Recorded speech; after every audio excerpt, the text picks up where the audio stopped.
Morning, everyone. I'd like to welcome you to the regular TUD Board Meeting of Tuesday, May 27th. And if everyone would rise and say the pledge. I pledge allegiance to the flag of the United States of America, to the republic which stands one nation under God, indivisible, with liberty and justice for all. Okay, thank you.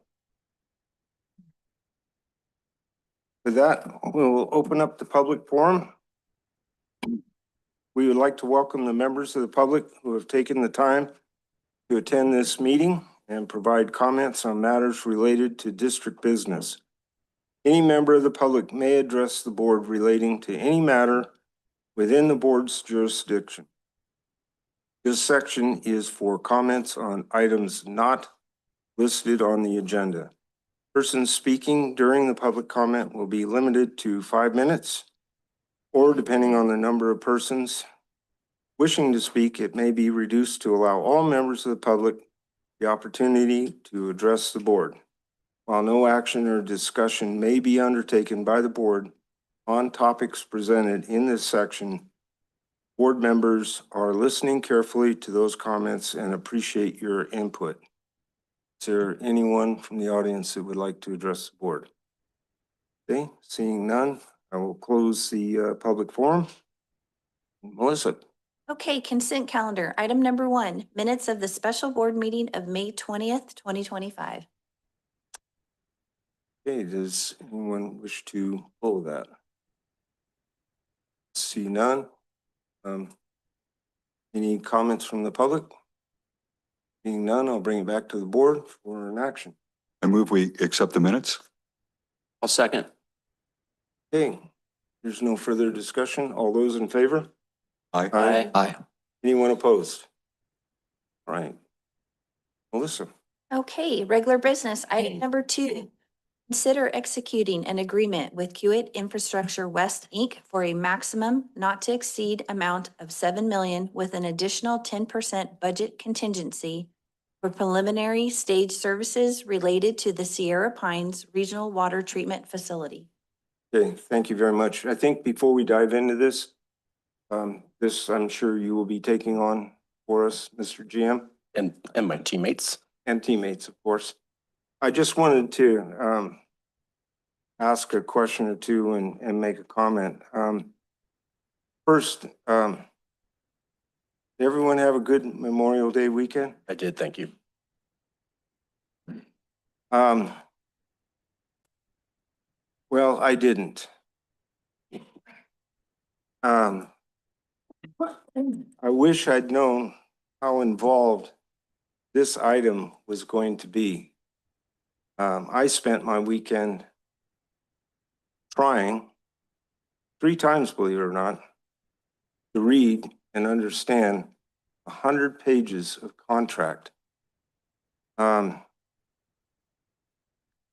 not going to put my board members on the spot as to who read it and who didn't, because I'm assuming they all did, and they had as bad a weekend as I did. But I really hope we get some real clarity today on this, because that contract is the most, I mean, I've been in construction my whole life. I've never seen a contract like that. I don't remember when we put together the wastewater treatment facility, that contract being this involved. But maybe I'm getting old and my memory's fading. But anyway, I hope we get some real clarity on this, because I have some concerns with it. Sure. Well, sorry you had a terrible weekend, but I appreciate you putting in the time and effort. You know, this is likely the largest, most important thing we're going to do in a long, long time. Certainly we've had up until this point. A year ago, we completed the construction of the regional sewer plant down there, and that was a large project. I'm sure that contract was similar. Whose phone's ringing? Mine? Oh, Sorry. Silence your cell phones and your watches and your pagers. That's one demotion.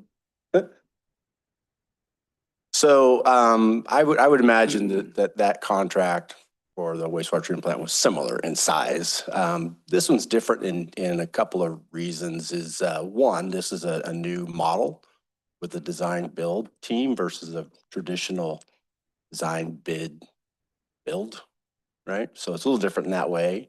What's also a little bit different is we hired through Jesse a legal expert to look at our contracts and things of that nature and implanted some things that person, I think she felt was important to protect the district. So it's a little different, but it's as far as number of pages, it's about the same, I would say. So yeah, this is I didn't think this was going to make the agenda, and we worked really hard. But by the way, I'll note that we have members of Kiewit here, Bill and Vimel, and then online we have Jill. We've been working with those three and a few others very hard for the last couple of weeks trying to come to terms on this contract, and we're negotiating the contract. And I know both teams are fair negotiating. Everybody understands what we have mutual respect between each other. They understand we're trying to protect our interests and they're trying to protect their interests as well. So that and some legal challenges not challenges, but legal things that Jesse and their legal have to go through. It's just taken a while. And so we'd hoped that we'd get there before the agenda went out. We just didn't. And so I called Director Bringen, as I always do, and say, hey, unfortunately, this is going to have to get pulled. We just didn't get there. And Director Bringen asked, well, would you consider putting it on the agenda, giving you pre-authorization, contingent on the contingent that we come to terms on all the outstanding items, and there's not too many now. I mean, we're getting close. Well, I took that under some advisement. I called Jesse, our legal, and he said, yeah, you can do that. That's a little out of the ordinary, Don, but yeah, you can do that if the board will support that. So it ended up being back on the agenda. And then, to get the agenda packet out just took, a whole extra day just because of all the work that we needed to do. So that was another part of the good thing, was that we got it at 5 minutes to 4 on Friday. yeah. It's a good way to start out a 3-day weekend. Yeah, well, we didn't enjoy working our tails off, cleaning into the night either, and trying to get it done. But nevertheless, a lot of work has happened. We're getting close. We're just not there. And so one of the things that motivates me, probably the thing that motivates me to even attempt to do this, is get pre-authorization, which is unusual, is because of the amount of money that this is costing us every day. Every day that we don't start construction, we're losing ground on inflation and consulting costs. It's just that simple. And it's not a small dollar amount. It's significant. So that and all of the work that we've done leading up to the construction of the treatment plant, a lot of that work's been done. So we need to put those resources and that infrastructure, we got to get that to work. There's no sense having all that stuff in the ground, Mount Prova and such, without having this treatment plant ready to go. So it's a long shot. I'm really, really hoping for unanimous decision by this board to give me this pre-authorization once we have a full-throated discussion. If we're not there, we're not there. If this board isn't there, it's not the end of the world. We'll punt until we get to another day. So with that, I have Gadiel prepared to kind of get you up to speed, try to go back from where I left off and get you up to speed. And the rest of the team's here. And I also would like to note that the superintendent and the water foreman in the audience, Trevor and Keith, they've been heavily involved. So unless you have some specific questions for me, I'm gonna let Gadiel take over. No? Yeah. Thanks, Gadiel. Thank you, Don. And yep, my name is Gadiel DiMattei. I'm an associate engineer with Tuolumne Utilities District, and I'm the project manager for the Sierra Pines Regional Project. We wanted to give you guys a little bit more insight as far as the selection process we've gone through to date. It started, I mean, from the very beginning, years ago, when we first started learning about progressive design build, educating ourselves, and quickly realizing from everybody telling us that the selection of a good contractor is just paramount in the success of a progressive design build project. So I wanted to let you know, beyond just what we put in the board memo, that we spent the last few years educating ourselves, learning from experts, attending industry seminars, and in order to understand progressive design build best practices. I have this guide here, you know, it's a good read, 30 pages or so. This is all about just how to select put a RFQ and an RFP out on the streets. This is from the Water Collaborative Delivery Association. Of course, we attended their seminars as well. Just to point out how we approach this in kind of a way that, knowing we've never done it before, knowing that we need help, right? And we've also consulted with peers. We were able to tour the Stanislaus Regional Plant that was just built. And they used a design build process as well, not exactly the same as ours, but we were able to interview those owners, interview that owner and ask them what worked, what didn't, what can we learn from. Not to mention that I had the pleasure of meeting the people who are running the progressive design build to rebuild the city of Paradise, their sewage system. Not to mention a very sharp lady I was able to meet, which was the head of all of the design build program at the city of San Jose. Billions of dollars she was in charge of, and I was able to pick her brain a little bit, get her advice as well. So just learning from other owners was a really huge point we wanted to make in putting this out on the street. We hired a consultant, Marsh Wagner, to help us. I mean, if you're not an expert yourself, you need to hire one. So holding true to that wisdom, we got professional help putting this together. We used a contract template, not reinventing the wheel. It was the best $500 I think we've spent buying that contract template that's commonly used throughout the industry. Saved us thousands and thousands of dollars as opposed to writing it from scratch. Not to mention, if we did write it from scratch, it would probably confuse a lot of people. This other thing we did, we formed a very diverse selection panel, okay, consisting of both engineers, the GM, and operators in the waste and the water treatment superintendent. That was very important to us. Those are the people who are going to be in the room during the design process. The people who are going to be in the room running the plant are the same people who are in the room deciding how we were going to select a contractor. So that was a very strong point I think we were able to work in there. And you know, the timeline of the process is in your board packet. But I just wanted to point something out and to emphasize our reference checking. We really wanted to make the reference checks thorough and try to, not just one person doing it. Because if me as a project manager is just picking up the phone, talking to some GM of an agency somewhere, writing down my thoughts and telling the group, we didn't think that was a very strong way of really being able to listen and get out of these reference checks what we wanted to do. So we took the time to, painstakingly at sometimes, to schedule a time when our team as a whole could sit down with that reference check and anybody else on their team they wanted to bring, Zoom meeting, of course, and be able to interview that person as a group. Everybody took away something different from every single one of those reference checks. And there was 3 teams and we wanted a minimum of 3 reference checks, you know, so we did, that's only 9 minimum reference checks right there, but we ended up doing about 12 or 13 reference checks on these teams. That being said, the outcome of that whole process ensure that we're selecting the contractors who delivers value, quality, and collaboration aligning with progressive design build strengths. Okay. Another thing I wanted to point out about this selection process is the negotiation aspect, right? We chose to do this a qualifications-based process. That allows us the opportunity to receive a cost proposal, but then ask questions about it. Can we save money on aspects? Hewitt was able to come to us about the scope of work. And just by aligning ourselves into the understanding of what the scope of work we wanted, we were able to cut hours of design and we were able to cut costs as well.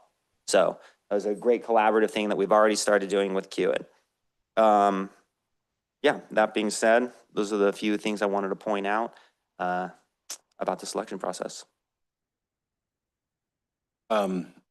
Just adding on a little bit, I don't know if Eric, but one of the dates here was 4/18 is when the design build teams, 3 of them did their presentations and interviews. And again, Keith and Trevor and the whole team for TUD was heavily involved in that. It was a really neat little setup. We the TUD team sat in the back and the 3 different teams, did their presentation right here.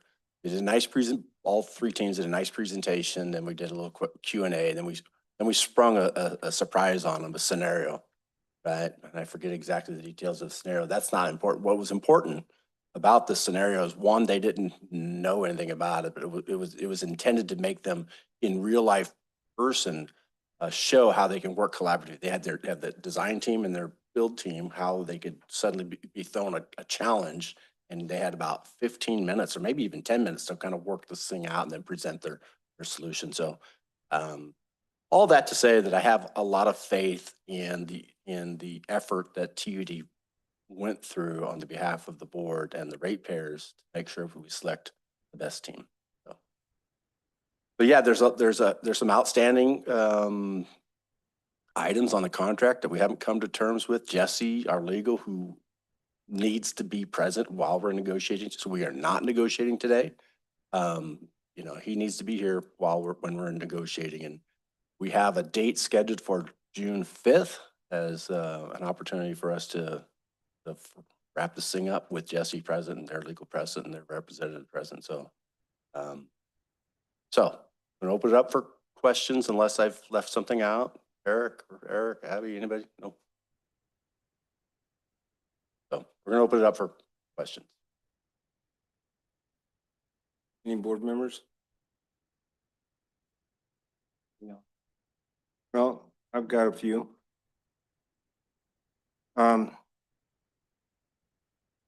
In reading through that contract, well, let me start out by asking this. Why, if we're using a standard contract that we purchased, why is there still issues that aren't resolved? Why wasn't this a slam dunk? Well, I won't be able to answer many of the reasons, but Jesse, well, first of all, let's have this conversation about a standard contract. Is this a standard contract, off the shelf contract, or did Jesse and his consultant that we paid for weigh in on it? It was a standard contract. It's put out by the Engineering Joint Committee on Construction Documents. Same organization we used for the wastewater plant, although as Gadiel explained, it's a little different in this case because we have a design component and then we have a construction component. There is always with standard templates kind of a baseline that you start from, and then there's supplemental conditions, which are modifications to the general conditions of the contract. In this case, there were a number of things, including the scope of work for design, because every project has a little different design aspects. And so we worked with our owner advisor to develop what was called Exhibit A in this contract, which was specific to this particular project. In addition to that, we had insurance limits vary depending on contract value. We had some other things on how a staff would be paid on the project that were not specific to a template. So you always customize the template a little bit. Those were the main things I think one thing that it seems like easy to discuss and talk about is we negotiated the fee.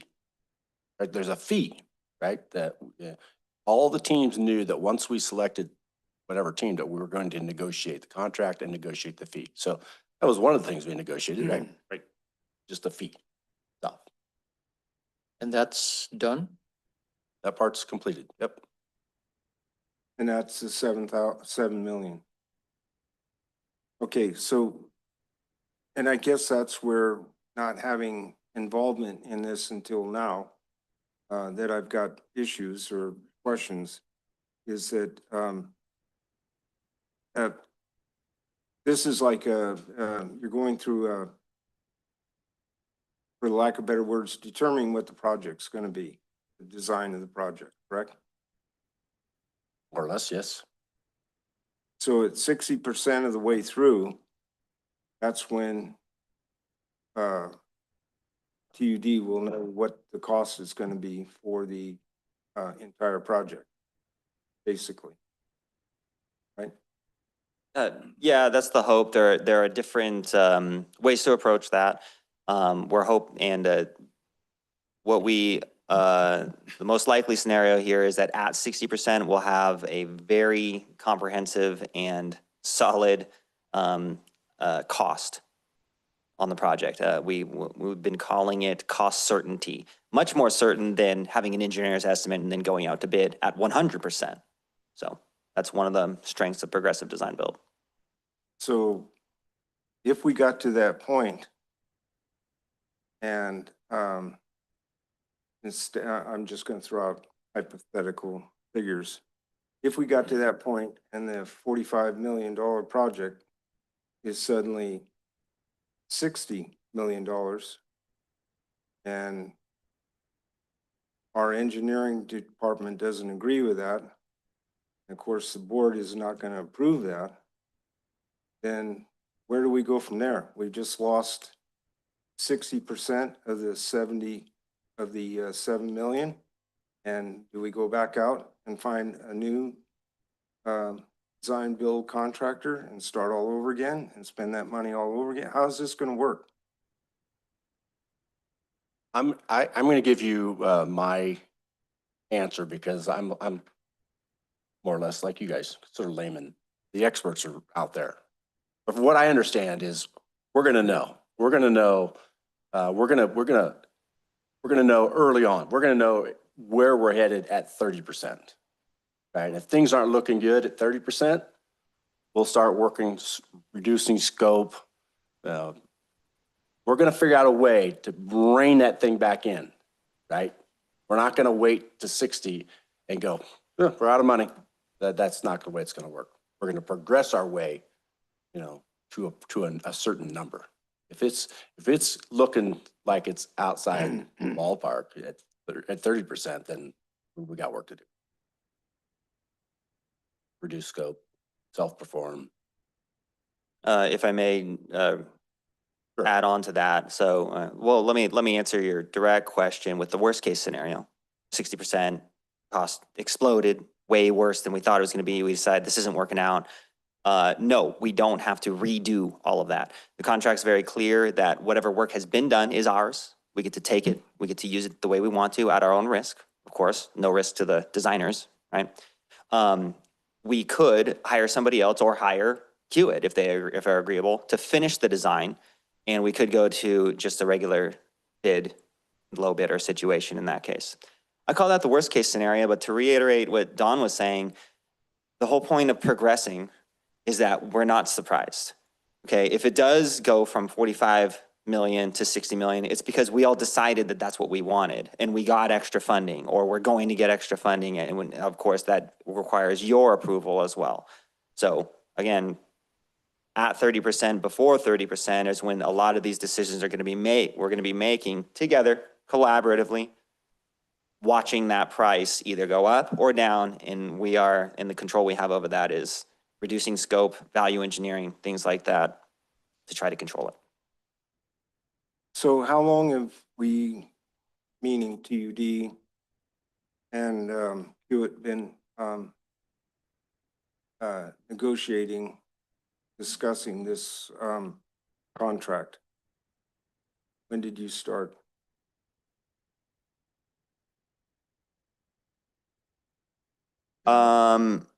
Final ranking to proposers happened on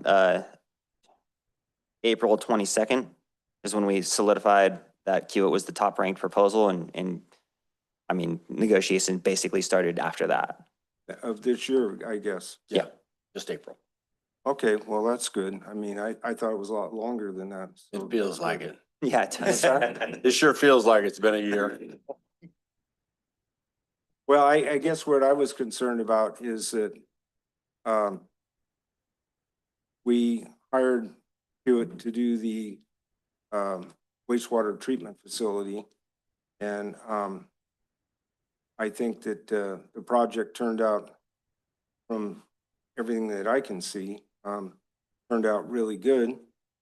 I don't think that we had any huge cost overruns, although I will say that I was a little miffed at the end when there was some nitpicking going on, trying to close out the project. Thank God we had Jennifer Batt on it, who's a detail fanatic, and she was able to dial down into the numbers and get things straightened out. But I was concerned that this is just the way the contract is so nitpicky and it goes back and forth. I mean, I read all the way to the end, and then stuff at the end is changing things at the front, and it's like, good Lord, why are we doing this? It's just convoluted. I just don't want to see us get into another one of these nitpicky things. I mean, the contractor's either really good and we got faith in them and we're ready to go, or if we're always constantly looking out of the corner of our eye at them, waiting for them to come up with something that we didn't foresee, that really concerns me. Yeah, so let me start by saying if it wasn't clear, I was on the team that did the scoring and ranked them, right? And knowing full well that I already have a 3-year relationship with Kiewit, Bill and others, I did my very best to separate all of that knowledge and experience and just deal this one. This is just a new Kiewit to me. I know I scored all my rankings outside of thinking of Kiewit. Now, our relationship with Kiewit, for those 3 years was great. It's fantastic, great partners to work for. The challenge there, which isn't here, is we had a different design firm design the plant and a different construction team construct the plant. And so there was a lot of that between the engineer. This is an integrated team, right? So they're going to point at each other, I suppose, maybe, but they're integrated. So that's a plus. Man, what else I want to say? But what was part of your last question or concerns? What was your last thing you just said? Well, I don't want us to get into a position where we're constantly looking out of the corner of our eye, waiting for them to come up. I mean, when I was in business, I always made it my point to, it wasn't, yeah, I have to make a buck. I have to make a buck in order to stay in business. But my object was to definitely meet or exceed the expectations of my client. And if we don't have that in this situation, then I think we're looking at the wrong people. Yeah, I hear you. Totally hear you. And we wouldn't be, there's no way I'd be up here if I felt otherwise. But with that being said, we haven't selected anybody. We haven't inked anything. So if it doesn't work out with Kiewit for whatever reason, then we're going to move on. But back to the frustration that you have and I have and probably others have of the contract. There's a lot of legal speak in there, right? And there's the reason those things are in there are the same reason why lawyers exist, because these things become problems, even with best friends, right? So we have no choice. We have little choice but to follow our legal guidance and cross and dot everything here with him, just to protect our tails. Okay, well, I'm sorry. I'm going to be a little Ron-like here. I mean, I just say it the way it is. But as I read through this thing, it was so nitpicky. It was like, man, we got to wipe their nose, hold their hand, and pat them on the butt in order to get them to do the job. I don't think we need to start out on that sort of situation. I mean, if you're a contractor, you've got to have workman's comp. I mean, that's the law, but it's in there about 15 different times. I don't know. Well, Jesse's not here to Go ahead. answer those. Just a couple comments. I did not read the entire agreement, Oh, but I did you- peruse it pretty carefully. I didn't want to subject myself to that much torture. However, this is going back to whenever it was last year, whenever it was when we decided we were going to go down this road with this style of selecting a contractor and getting this project done, this design and build type of avenue that we were going to use. I was excited about it, but I also knew that it was going to be different, and it's different. And I hearken back to those conversations, and I remember, I believe some of the terms, or the term that I heard loud and clear from you, Gadio, was there was off ramps. There was off ramps to that would protect us so that we could control our costs and make sure that we were on the right path and make sure that we were getting the things covered that we needed to get covered. And if they weren't, then we could, we had options. And that is still the case, correct? Absolutely, that's still the case. And, just to point out, off-ramps are not the only thing that we have to protect ourselves, okay? Just to point out two other things. One of the things we have is a consultant that we hired. We hired him specifically for his strengths during construction and his strengths on cost estimating. So we get a cost estimate from a contractor, Hewitt. We have an expert who actually was a contractor for many years for big contractor firms. And he can do a full-on independent cost estimate before he sees it if we wanted him to. We don't think we need to start that aggressively. We think he can just validate, okay? It's another protection we have to make sure, that to protect ourselves, right? The best case scenario and what I'm fully expecting to happen, he says, okay, adjust a few of these. Let's, what about this? Okay, all right, we're good. Keep going, That's what everybody wants here. Another protection we have is, let's say we can agree on, well, why is it so expensive? It seems so expensive. We can go out to the free market to get bids on specific sections of the work, okay? Again, and that's something that has come up in negotiations for sure, because Hewitt had concerns about us forcing them to sub things out that they wanted to do in the house. But we came to an understanding, like, look, if we still want that ability to do that, so that I can stand before you, so that I can look the public in the eye and make sure to tell them, I know that we're not, the chicken isn't watching the hen house. I mean, sorry, the fox isn't watching the hen house, right? The chickens are fine. And we were able to, on that particular item, we were able to reach terms thus far.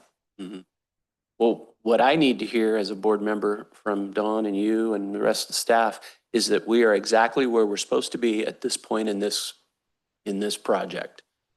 And are we there? Are we right where we need to be for the stage we're at right now? Ideally, we had more time before this meeting and we come to terms on these last few items. Then I'd say yes. We're exactly where we need to be. But the options are either you give me pre-authorization, we continue to negotiate to the terms and we agree to them, and then we move on. Or not, you don't give me the pre-authorization, TUD continues to meet, and then the next available time on agenda, I bring it back to the agenda. But really, we're losing thousands of dollars a day. Yeah, I'm aware of that. And we're not putting ourselves in a position to where we're weakening our negotiation position, right? No, we are not.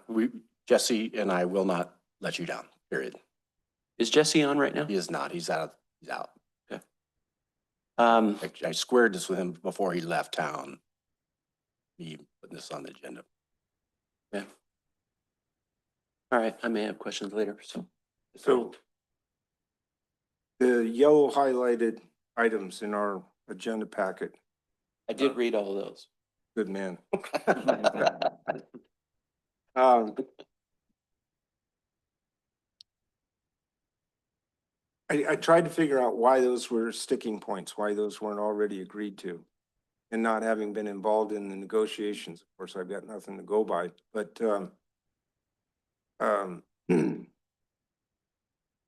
how far apart are we on those items? Because really,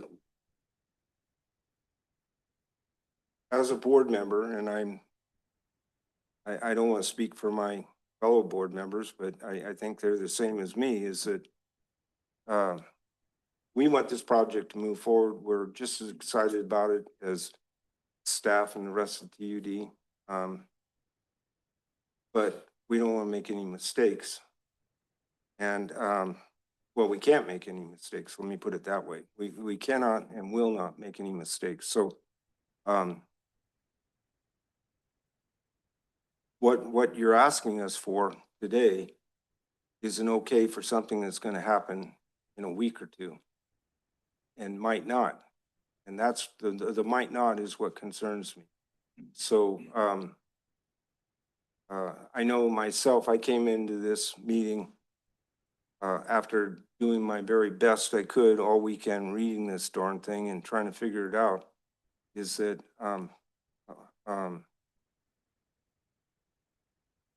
I think that I couldn't see anything that was so far out of line on those yellow highlighted things that there should be any objection. But then, like I said, I haven't been involved in the negotiations, so I don't know where it is on them. Maybe they've got some real problems with it or whatever. But I think that if you're looking for a unanimous vote today, and I can't speak for the rest of the board, but I'll say for myself, it's going to have to be on the condition that those are okayed, that that's going to be part of the contract, that we're done and over with it as of today. Because we barely have enough money to get this project done as it is. And here we are spending money on just trying to get the thing rolling. We need to cut that off. We need to move forward. And that brings me back to another thing. Being a contractor for all the years that I was, you said we have off ramps, or at least we can bid other, parts of the project if we don't agree with what they've got. Is that, now apparently we don't have those bids yet, so that's up in the air. Is that correct? Yep. So, okay. Well, I just thinking as a contractor, I don't know why I would want to sign any kind of contract where I wasn't going to get the whole thing or not. If I felt somebody's going to be sawing limbs out from underneath me as we went along, I don't think I'd be too inclined to be involved in that. I just think that the way I read that whole thing is that, like, we're not really working as a team yet. It's like, it's them versus us. And it's like, how much can we get out of them for how little? And they're like, how much they can get out of us for how much? And it's like, no, let's move to the middle and let's try and make this thing move forward. Period. And who I really want to hear from, I don't mean to put them on the spot. I want to hear from our water superintendent, who's going to have to run this damn thing once it's built. I figured you would. I know you well enough. So, man, you bring up some good points. I don't write them down, but, so not having Jesse here is troubling for me. So I'll have to just rely on the team, but Kiewit is here, right? You asked the question, how close are we? And we're not negotiating. We're not negotiating. And I don't want to put words in their mouth if they feel like they want to come up and speak, but understand we're not negotiating on how close are we, if that's even okay. But we're just, Jesse, you were here, you could probably answer that question a lot better than I can. So I think we're close. I would have, if I didn't think that on June 5th, we're going to have a very productive day, this would not be on the agenda today. That's how I feel, but I'm one part of the team.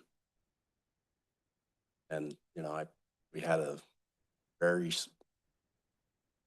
come to Jesus conversation, both internally and then with Kiewit on Wednesday. And that's the way it's gonna be. We're gonna come to terms on June 5th, or we're not. But we're gonna vote today to basically okay this. So I want to feel good today when I say yay, that I mean it and I can stand behind it. Because, Well, you know, I'm here to protect and represent the ratepayers.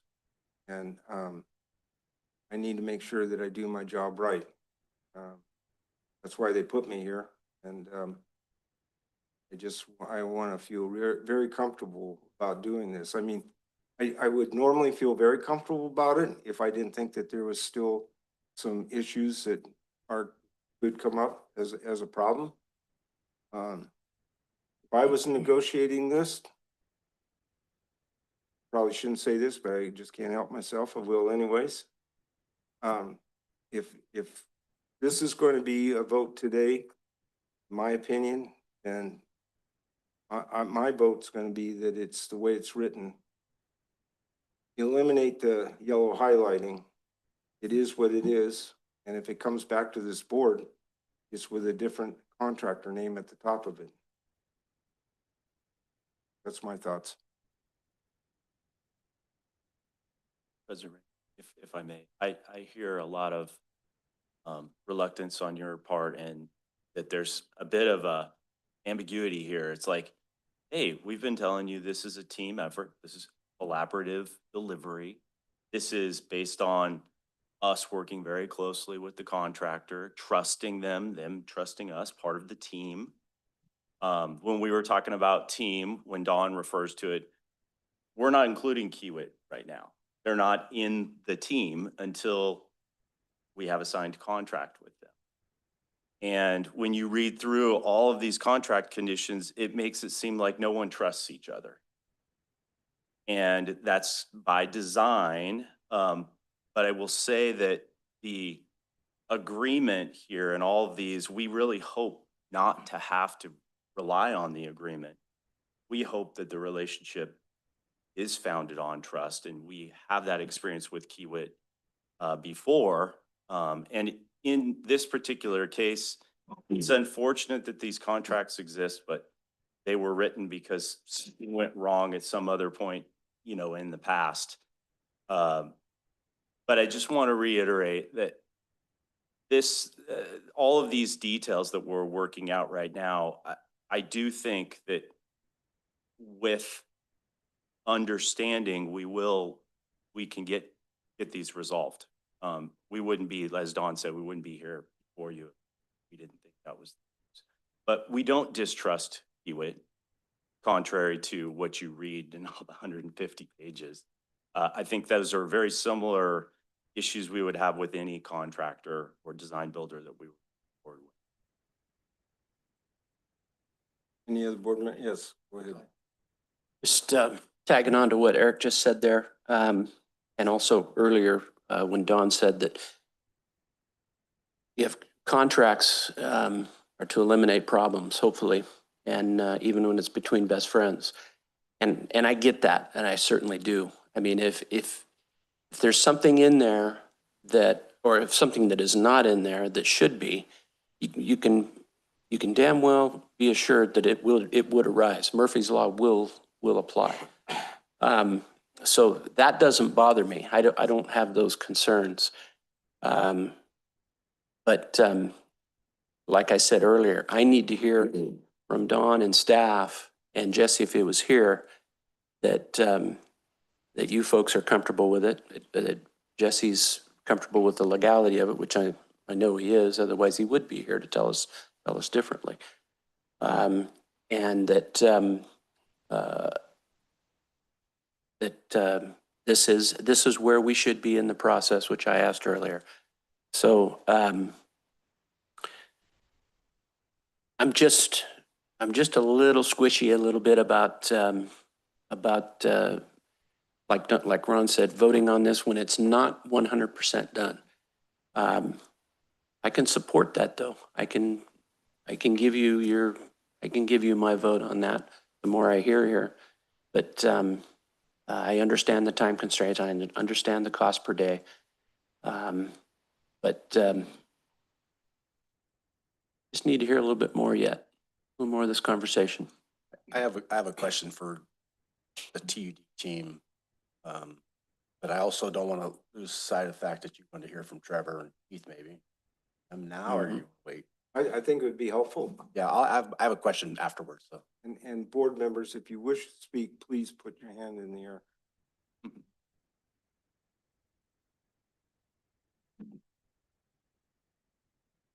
Morning, Trevor Cowden, Water Superintendent. And Ron, I know you wanted to hear from me. We spoke on the sideline about it as well. I feel confident with Hewitt, the little bit I've gotten to interact with him, that they'll be able to do this project the way we want well. But I'm not part of the negotiating process, so No, but can't you're the speak one to that's that. gonna have to run the damn thing. That's right. So I am hopeful we get a very competent, advanced plant for the cost. So I'll do the best I can on that end of it. I know you will. Thank you. Thank you. Any other questions? Just a question. Just want to hear you say it, Trevor. You're happy with the way it's designed? And if built as designed, you'll be very pleased with it, I take it, Did you correct? say I'm happy with the design? I hope to be, yes. Okay. And Let me rephrase that. You're happy with what is projected for us to have at the end of this? that's my hope. I know it's. It takes the team, and I'm confident in that. So my staff not being out in the field anymore, weigh in on that, right? Obviously, everyone on the team and their job with it. So I know I'm just part of that. So we're going to come to that conclusion. I'm confident in that. So Trevor has been involved.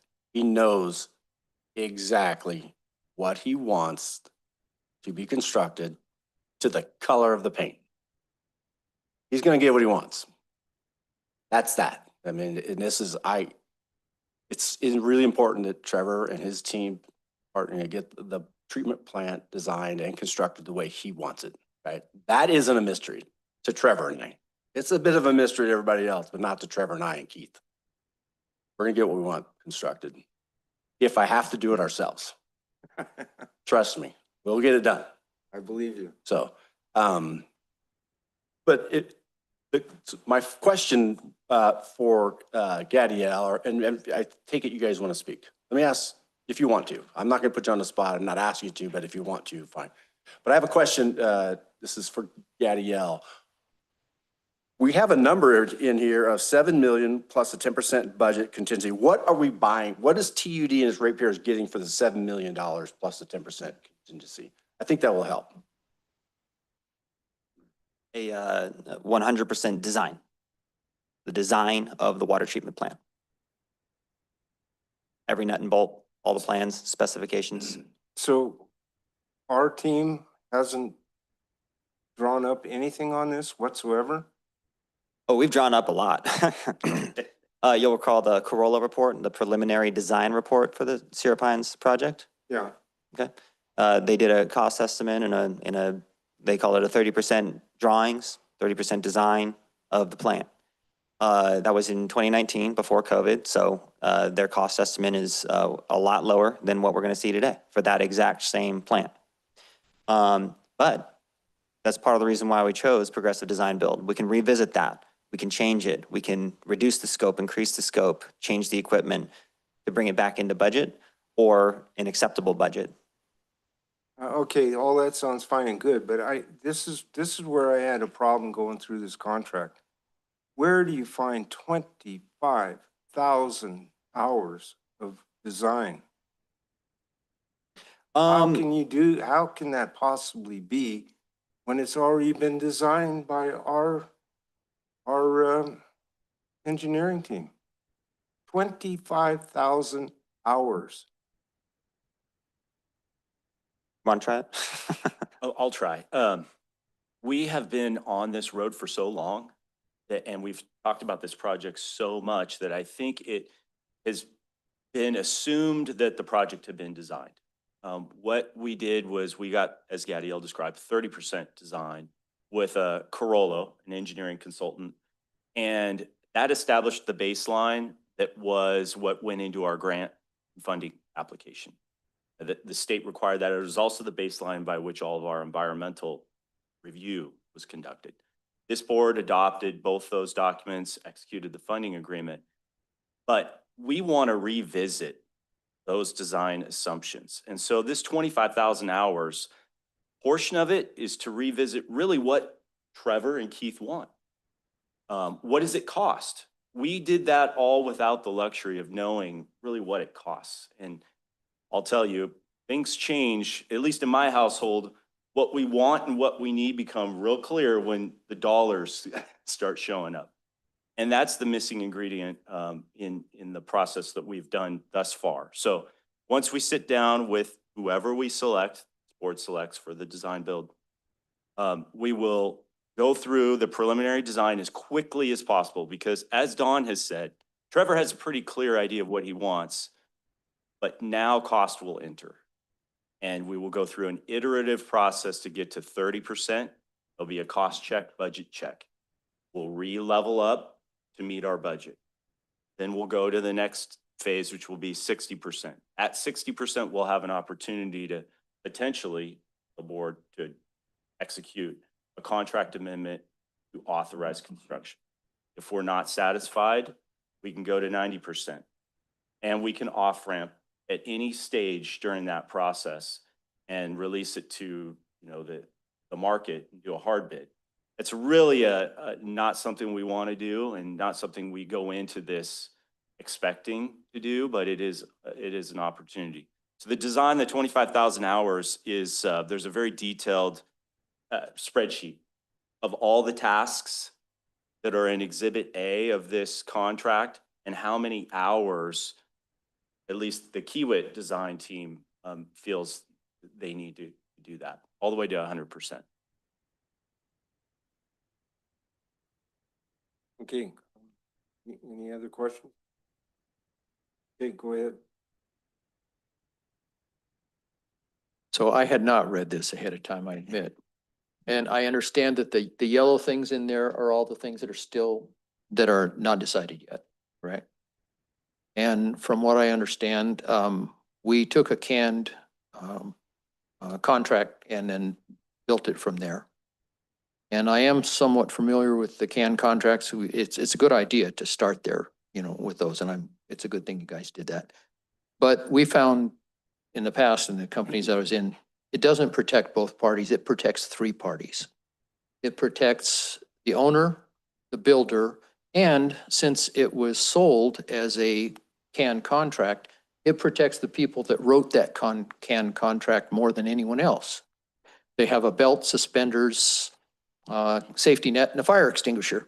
So it's got everything. And it seems to me that the things that are still in concern have to do with damages, late fees, liquidated damages, all those belts and suspenders type issues. So for me, it costs thousands of dollars a day to wait. The proposal here is to start with Kiewit now instead of waiting 10 days to have an agreement where it's all hammered out. So to me, I don't see why we would start now and when we don't have an agreement hammered out yet. But I do want to put Kiewit on the spot, or in my opinion, just give them an opportunity to maybe, Director Ringen has said to vote for it, we'd have to have the yellow things decided today. But we know we cannot have those yellow things decided today. We cannot have those because there's no negotiation today and there's no agreement today. So that's not going to be happening. So I would like to hear from Kiewit. What is your take on this? What is it going to take? Not so much about today or 10 days from now, But what is it going to take, from your point of view, to make this contract work for you? What are the things that are still not in agreement? Because we wrote it, so we liked it when we wrote it, but you're not liking it yet. What's it going to take? Good morning, Board. Vimal Patella, Area Manager for Kiewit. And I guess to start, I'd say thank you for having us. Thank you for selecting us. And we're truly excited to build this plant, design it first, then build the plant. And I think if we would have had legal counsel available Thursday, we would have been done. My legal counsel had a long weekend with the Memorial Day around. I think Jesse's out of the country right now, and we're probably a 3-hour meeting away from being there. And what's left over is a lot of the limited liability, and that because we got through a lot of the T's and C's over the past 2.5 weeks, and those were left to the side because the T's and C's will emulate the risk for both parties. So we put those to the side, got all the T's and C's, got the fee agreed upon, the scope of services, really to go through what we need. And like someone said earlier, a lot of belt and suspenders in there. I think Eric can attest and Gadiel can too. We took a lot of belt and suspenders out and realized Sure. the working relationship we have with Eric, Gadiel, Don himself, And- that we can be efficient. Excuse me, T's and C's is times and costs? What is Terms, T's? terms. Terms and costs. Terms and conditions, sorry. And the other thing is, this is a not to exceed hours. So the $7 million is not a lump sum contract. It is hours worked. And as we work through, the hope for our team is to really become that team that Eric talked about a minute ago and optimize this as we progress forward. A lot of the words in there are a lot of reports and a lot of deliverables that are due in there. I know we have to design a plant. As Kiewit, we've designed a lot of water treatment plants. And we want to do that and build the best thing that Trevor wants to run. If we can optimize our paperwork along the way, I believe we can be under that $7 million. And that's going to be a full team effort from all of us here to be efficient, effective, and getting to a functional treatment plant that will deliver the 3 million gallons for TUD. And I think we're here today showing that we're ready. And like I said, if we had Jesse and my legal counsel for another 3 hours, we could have finished it. But with PTOs and vacation, we just didn't make it. And I like to say that I am impressed with both sides and also with the completion of the wastewater plant. That's a heck of a plant. So I'm confident you guys are doing well. Don't have a problem with it. I'd like to see it resolved. And it sounds like just legal counsels were not available. I'd like to see it resolved before I get my vote on it. But I'm pretty excited about what you guys are going to do. It's a good project. Thank you. Any other board members? Question? Go ahead. Yeah, first of all, this is a Herculean effort, and I deeply appreciate it. I think I speak for my fellow board members of all the time and effort and energy and sacrifice that you guys have put, our staff has put into this. I just really, really deeply appreciate. And what a historic time this is. We purchased the Cedar Pine property in 2008, and here we are at 2025, and we're actually bringing to fruition something that has been in the works for such a long time. And I was reflecting, do we know how long we anticipate the plant will be operational? How many years? Yeah, just rough idea. 40, 50 years? 40 plus years before it's going to need some upgrades. So I was reflecting, I had my 2-year-old grandson over a couple of days ago. So I was reflecting 50 years from now, he's going to be 52, and he's probably going to be a grandpa. So I'm his grandpa. So that's me, my daughter, him, his son, his grandson. That's 5 generations. So we're making decisions today and have been moving forward to something that's going to affect, at least 5 generations. So it's it's quite momentous, and I'm honored I can be part of the team board to to be moving this forward. So there are a lot of moving parts in this contract. I did not have a good weekend, as Board President Ringen stated. I probably spent at least 12 to 16 hours, maybe more, going through this. I've been involved in a lot of design build projects. I did my first design build project in 1985. It was a agreement with the county of County of Amador to do a project retrofitting their county buildings, and it was one of the first. It was kind of a pioneering effort at the time. I've been an owner representative at UC Davis Medical Center, and I was a part of a team of 50 that was involved in today's dollars over $1 billion of construction as an owner's representative. So, so I have a kind of unique perspective. Not to toot my own horn. I'm just put my pants on one leg at a time, just like everybody else. And I've been involved in these using standard contracts and the things you have to do to to make them, to hammer them into the reality at what will fit. So one of the things that kind of stood out to me is the reason that committee status, due to the scale, complexity, and importance and time sensitivity of this item, is being presented directly to the full board. So this is a weighty matter. It's not a slam dunk decision. And I realized, there's thousands of dollars every, certainly every day, and maybe more than that on a daily basis. But again, we're leaning into something that's going to impact 5 generations. And I think that what has been presented to the board at, I got my packet at 3:54 on a Friday afternoon before a 3-day major holiday weekend. And so there's no opportunity to, and I didn't want to, I considered, giving Don and Eric and President Ringen a call.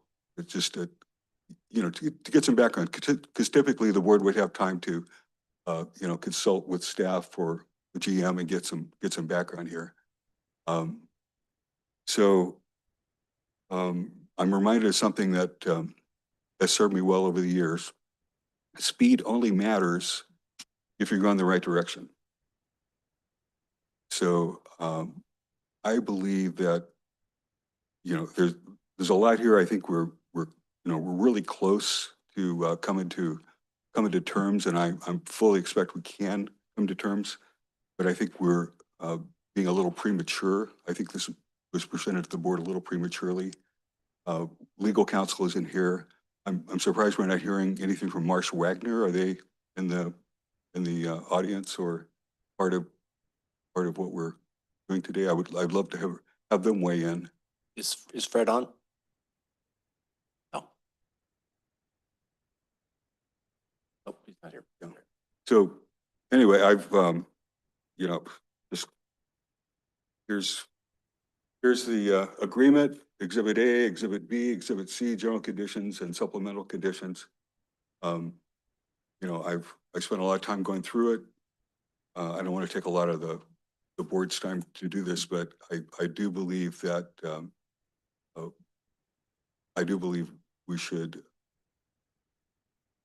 board should have more time. Particularly, we have 2 board members that are brand new. I've been on the board for a couple of years. Jeff's been here for like 6 years. Jeff Kern's been here about 6 years, and Ron, 13, 14? Something like that. 14 years. So, so I think we owe it to myself and the newer board members to get a little more time to get up to speed. Hopefully we could we could maybe call a special board meeting once the negotiation has been complete, and do it right so that everybody feels confident that we're on solid footing. The ratepayers have confidence that we as a board are being good stewards of the $7 million in front of us and the 50 million plus ahead of us, and the 5 generations that are looking to just to make wise decisions. So that's my 2 cents. Anyone else on the board? Is that a yes? Director Jacobs, I think that was well said. Anyone else? Okay, there's nothing more from staff or anyone else, so I'll open it up to public. Anyone have anything to say, add to this? See none? All right, bring it back to the board. So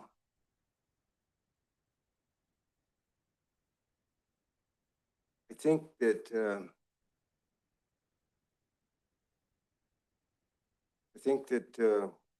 we need to double think this and look at what our decision today is going to do. We heard from Hewitt to a certain extent. It sounds like from what you folks were saying that things are close. There's just some it's detail, but not important detail. It's detail that could be important if you wanted to make it into important, but it's basically just odds and ends that got left to the end that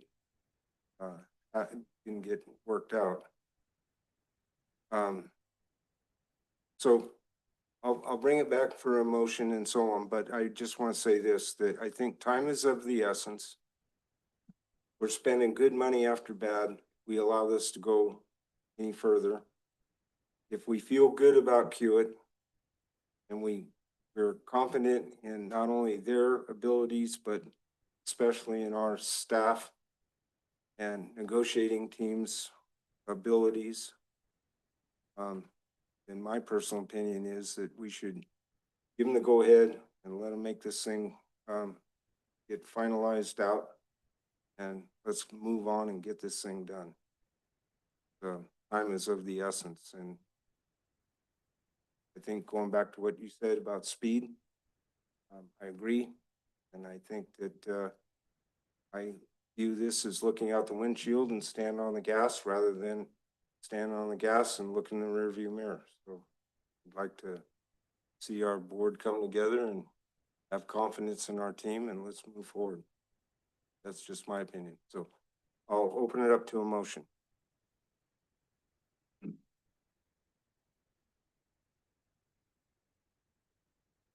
I'll move that we vote on it.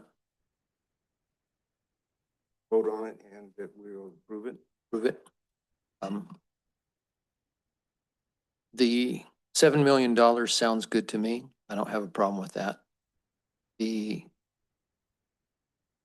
Not the direction, but the information from staff and from Hewitt saying that these are just details. I always like to tie my shoes before I run. In this case, we're going to run first. I'm willing to do it. I will move that we pass this today. I second it. Okay. Under discussion. Okay. It's kind of a nitpicky thing, but I'd feel better if, Jeff, if the motion was the recommendation on our board packet. So it covers everything that staff wanted. It's on first page there. I move that we consider executing an agreement with Hewitt Infrastructure West Incorporated for a maximum not to exceed amount of $7 million with an additional 10% budget contingency for preliminary stage services related to the Sierra Pines Regional Water Treatment Facility. And I'll second it. Okay. Any further conversation? Yes. Yeah, I'd like to say I still have, everything I said, I stand behind, but I also recognize the importance of the project, and I think this should be a unanimous decision. So I will support. Great. Well, there's 5 generations that are dependent on you. Okay, is there any further conversation? If not, I'll open up to the public. See none. Back to the board. All those in favor? Aye. Aye. Anyone opposed? There you go, Melissa, 5-0. We're counting on you, Hewitt. Thank you, board. Counting on staff too. Well, Yeah, you can count on we us. knew we got the winner team. Thank you. Okay, Melissa. Thank you. Okay, item number 3, public hearing and presentation on the status of vacancies, recruitment, and retention efforts as outlined in AB 2561.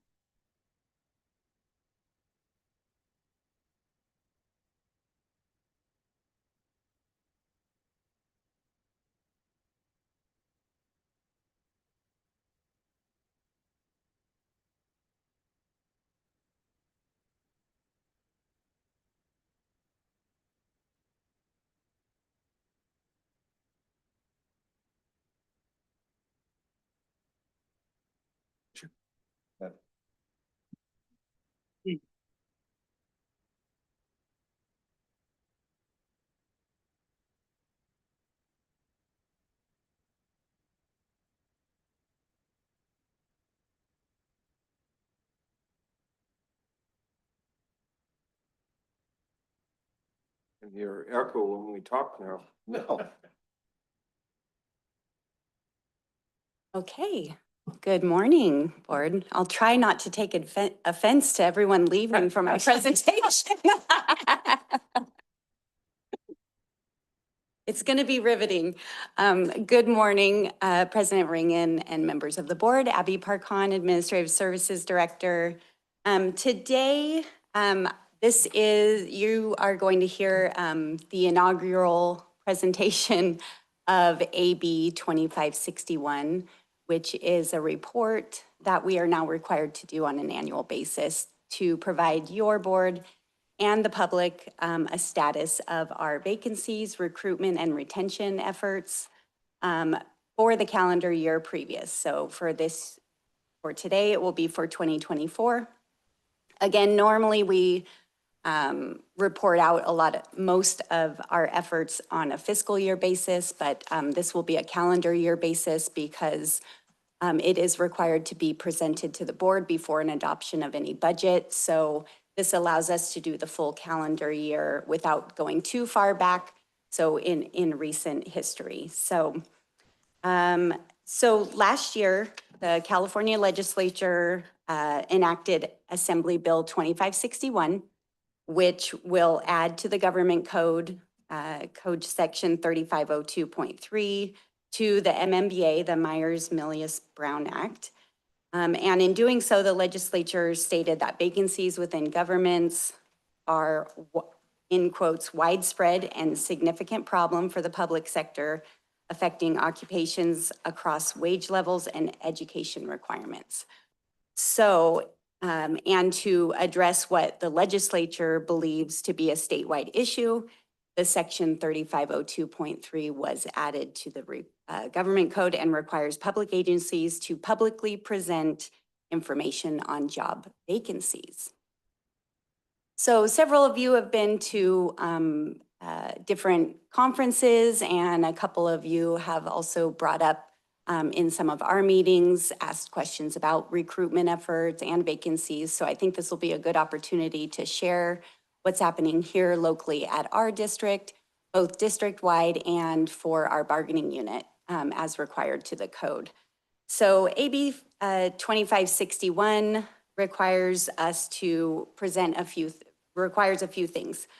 First, we're required to present this information at least once a year.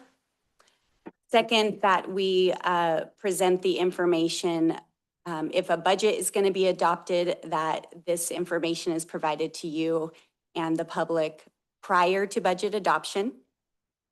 And then also, the recognized employee organization for the bargaining unit shall also be entitled to make a presentation at this meeting. I'm not seeing Joshua Lepper here, but our business manager for the local laborers union 1130, who represents 67 bargaining unit positions at TUD. Him and I spoke a few weeks ago about this. I also followed up in writing to him, inviting him to come here and make a presentation if he wanted to at this presentation. And so he's not here, but in our conversation, it was very positive, and he didn't know a lot about the new bill, but I'll also follow up with this presentation to him so he knows what we do. But verbally, we talked about vacancies, and he was very pleased. But if he is here at a future date, feel free to ask him questions about that. The last one on this bullet point, the fourth, is something that we won't get into today, but what the law also requires is that if there's a single bargaining unit that meets or exceeds 20% vacancy rate, then there's also additional regulations or requirements to be shared for that. We are far under that, so we won't be going quite into that level of detail as required under the code, but you'll see as we go through that we're well below that level. Okay, so we'll be going through on the district-wide information. We'll talk about our workforce, our vacancy information, recruitment information, hiring factors, and retention information. And then for the bargaining unit, we will specifically look at the vacancy information for our union employees. Okay, so this shouldn't be too new to you. Again, this is for calendar year 2024. For this fiscal year, so for at least half of 2024, we had 84 full-time equivalent positions budgeted. FTE is an acronym for full-time equivalent, so you may see that in further slides. And then, we provide the services rendered our water and wastewater. Okay, so we'll get in a little bit. Oh, yes. Question, Abby. Sure. FTEs, I've often wondered about this in the past, and you brought it up. So when you bring on an FTE, are they union? Not necessarily. So we have 67 out of our 84 FTEs that are part of the bargaining unit. Mm-hmm. So they're in classifications or position titles that fit within the union. So all TUD employees, with the exception of management, supervisory, and confidential employees, are part of the bargaining unit. Okay, all right. And I knew that, and I guess that I didn't ask the proper question. Oh, okay. So, your temporary employees, that's actually what I was asking about. Temporary employees, are they union? Temporary employees are no. And so the employees I was talking about were full-time. Right. So temporary employees are, seasonal, part-time, at-will employees. Okay. That are All right. not part of the bargaining unit. Thank you. Yeah, you're welcome. Okay, so this next slide is to review the vacancy information. So we've got calendar year 2024 broken out into the 12 months and across the columns. And then as the rows are number of vacancies created per each month, number of vacancies filled in each month, number of remaining vacancies in each month, and then as compared to the number of budgeted FTEs or full-time equivalents. So you can see there, January through June of 2024, we had 83 budgeted. We added one more in this fiscal year in July. So we have 84 for the rest of the year. So the present vacancies per month, you can see along the bottom. So you can see our highest percent of vacancies in the months of January and February of 2024, that was 4.8%. 8%. Our lowest was in July at 0%. So that means we had 84 out of 84 employees, and then ended the year at 2.4%. So the average vacancies at across the months was 2.7%. Question. Yes. So the number of vacancies created for the entire year, what's the total for the year? 2020? 19. So that's, yeah, that my next slide is going to Oh. break that out, but that's okay. That's good. It's a good segue. The only thing I was going to mention before going there is, and I think Director Jacobs, you had brought up after maybe a conference last year or earlier this year, that you had heard that public agencies had up as high as 30% vacancy rates. So that's very alarming.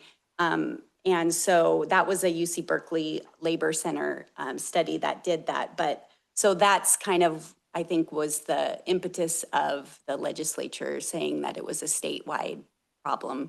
But as you can see here, our average was 2.7%. So that's something I think I'll be proud of. And I think that goes for all of our staff across TUD. We work really hard on not leaving vacancies if we can help it. There's a lot of different factors that go into it, but really proud of that fact.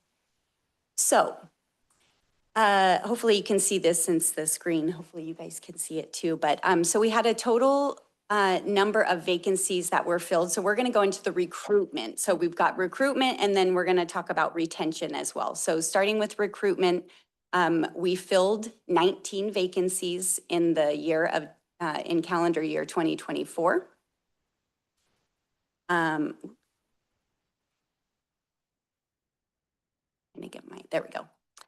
And so this is just breaking it out of how we filled those vacancies, how we recruited for those vacancies. So there's a few different ways you can fill. You can pull from an eligibility list, which per our personnel rules, we're allowed after a recruitment, we can pull from an eligibility list and with the approval of the general manager for 6 months.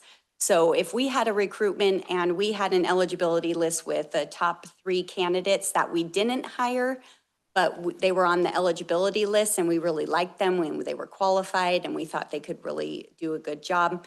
If that classification becomes vacant again within 6 months, we can elect to pull from the eligibility list versus reflying that position and going through the whole process again. So that's what that means. We have done that on a number of occasions, just didn't happen to do that in last calendar year. So the chart's showing 2 ways, one by recruiting externally and internally. And we filled 63% of those vacancies with that type of recruitment where we've not only advertised internally, but externally. And then 37 of our recruitments were internal only.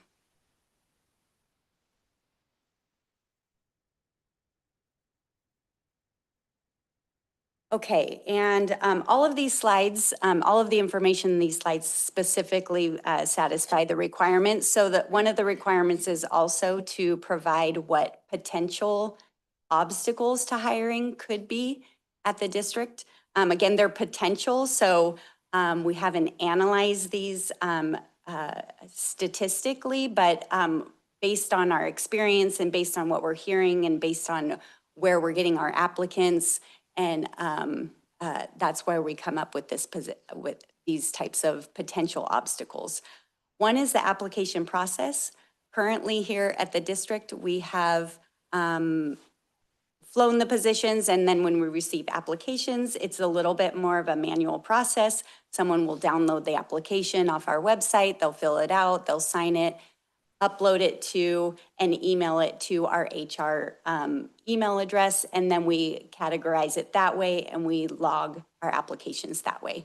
It's a little bit of an arduous process, and when you have certain positions that you get a voluminous amount of applications, it can take a little bit longer to get through them.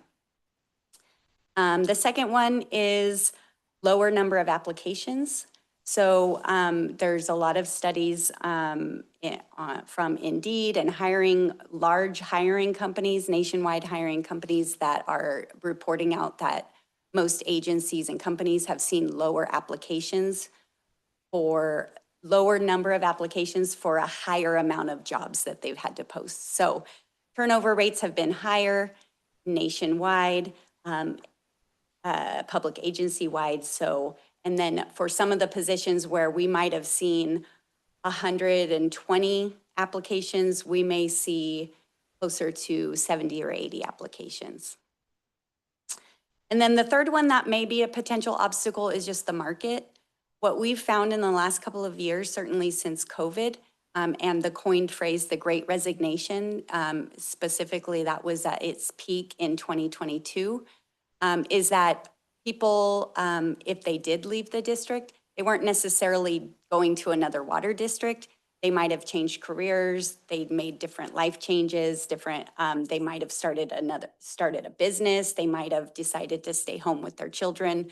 So it's hard to know exactly what your market is when people are not necessarily leaving this job for another job that's the same. That we typically would compare to as our market.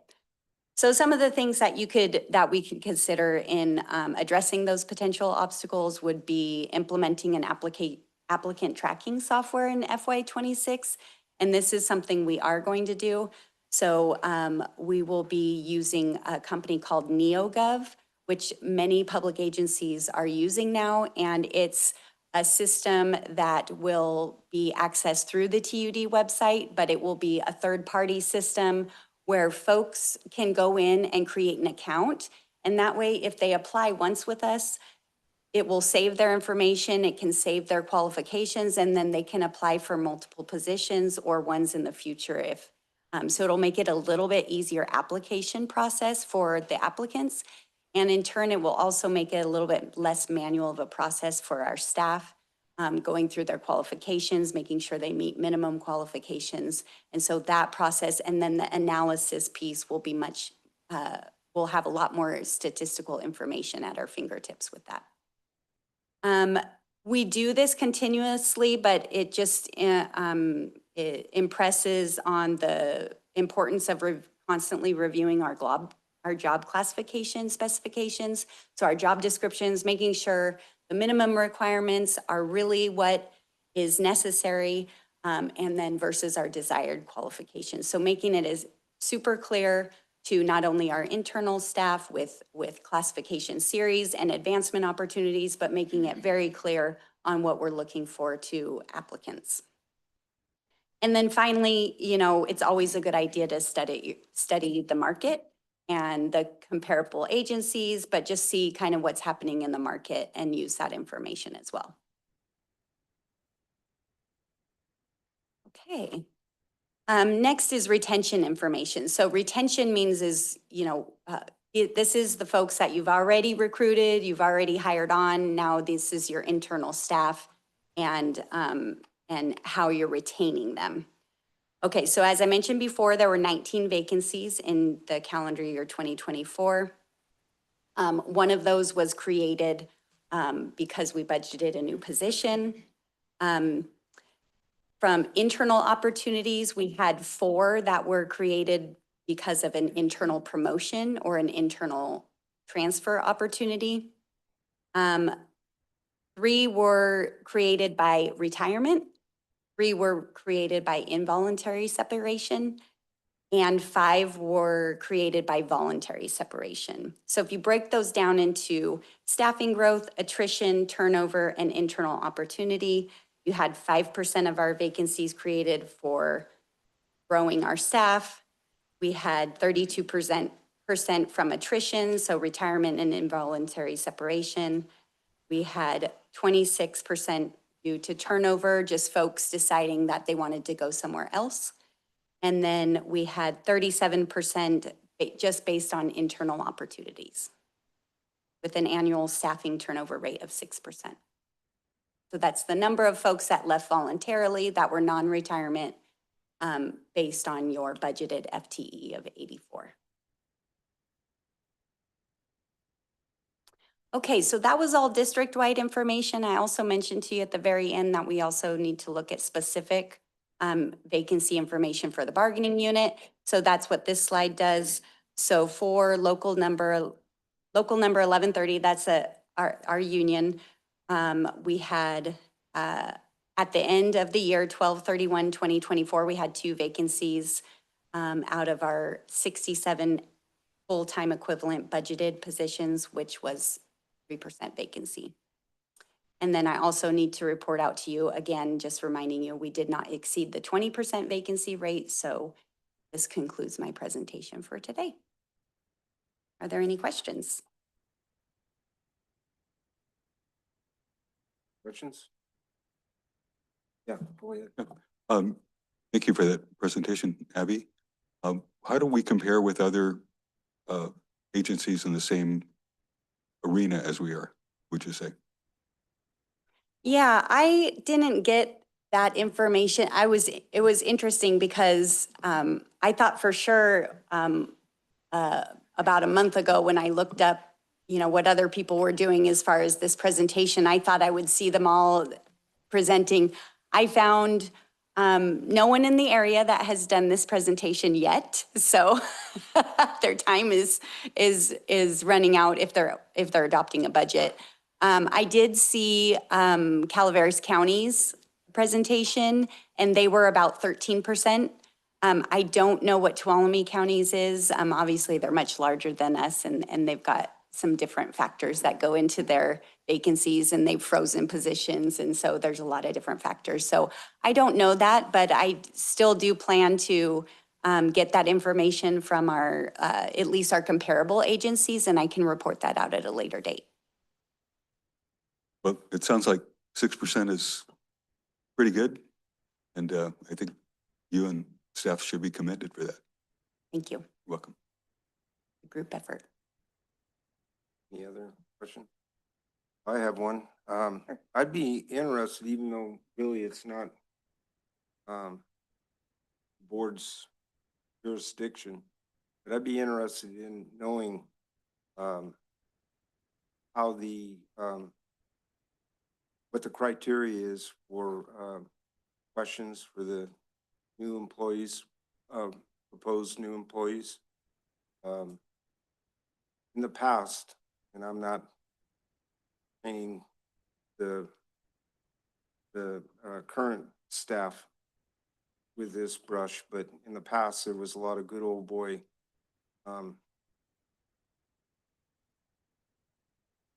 hiring, and I'd be interested. I know big thing is that our general manager from the time I think you were operations manager started to every time there was a vacancy, we look at the job description and evaluate it, see if it needed to be updated.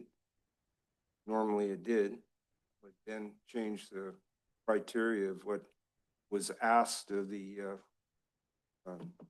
prospective new employees. But I don't know, I just think that would be interesting to find that out, because I think that's the basis of getting good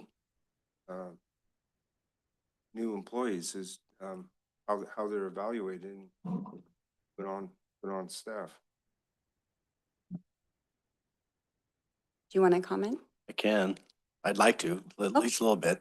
So it's one of the aspects of the job, the operations director's job, that I didn't really think too much about in the beginning, and how much I would enjoy it, right?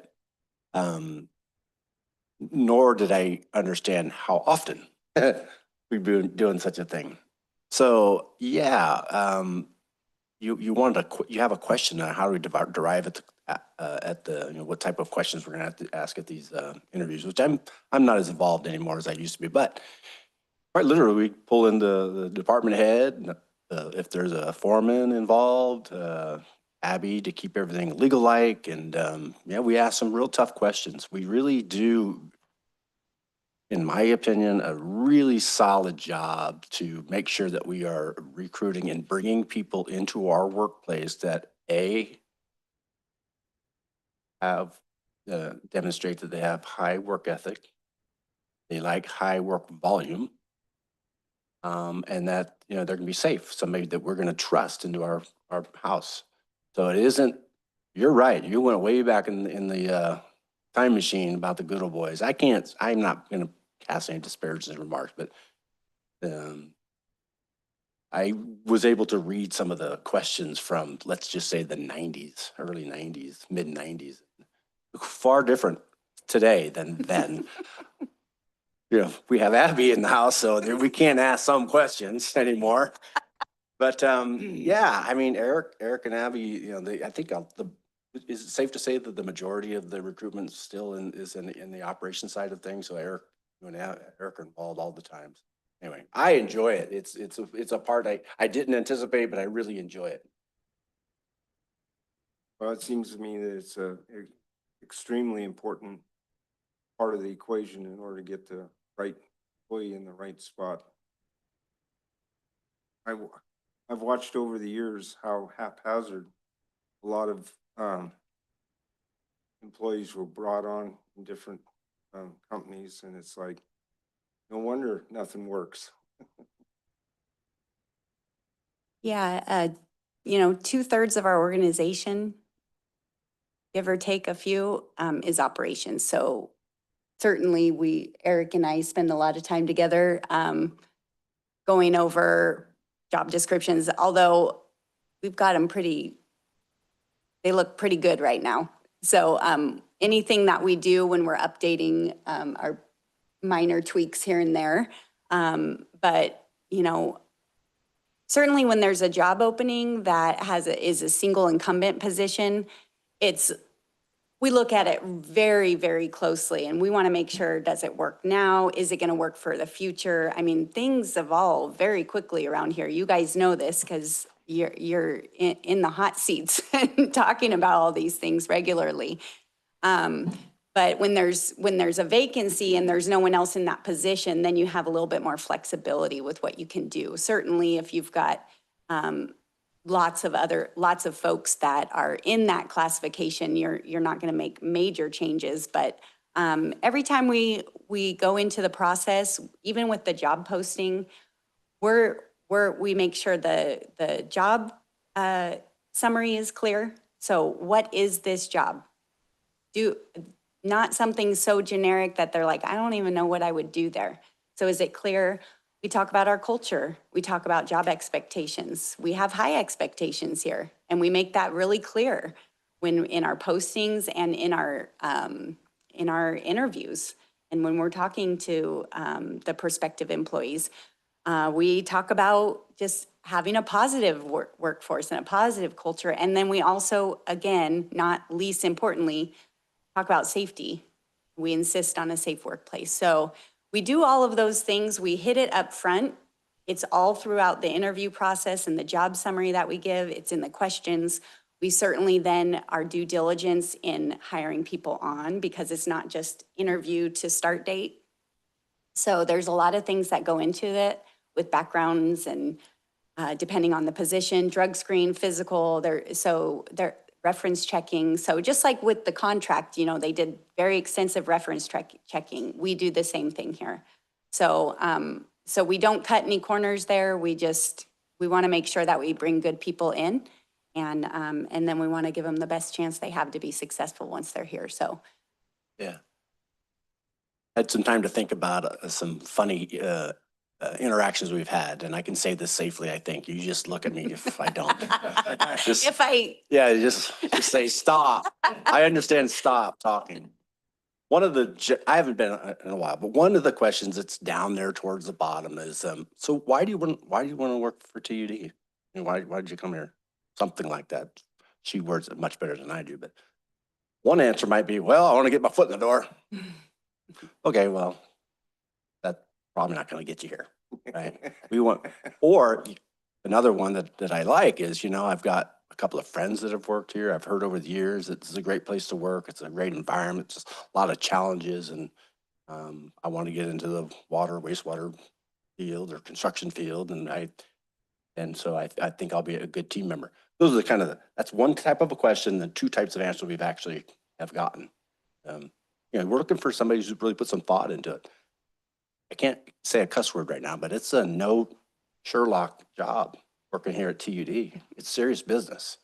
And you won't know. Nobody knows until you get here and you spent 6 months here. Then you'll know. And we say right at the beginning, if you think you're coming to a place like Hetch Hetchy or something else like that, you've got another thing coming. You will not be playing cards at noon here.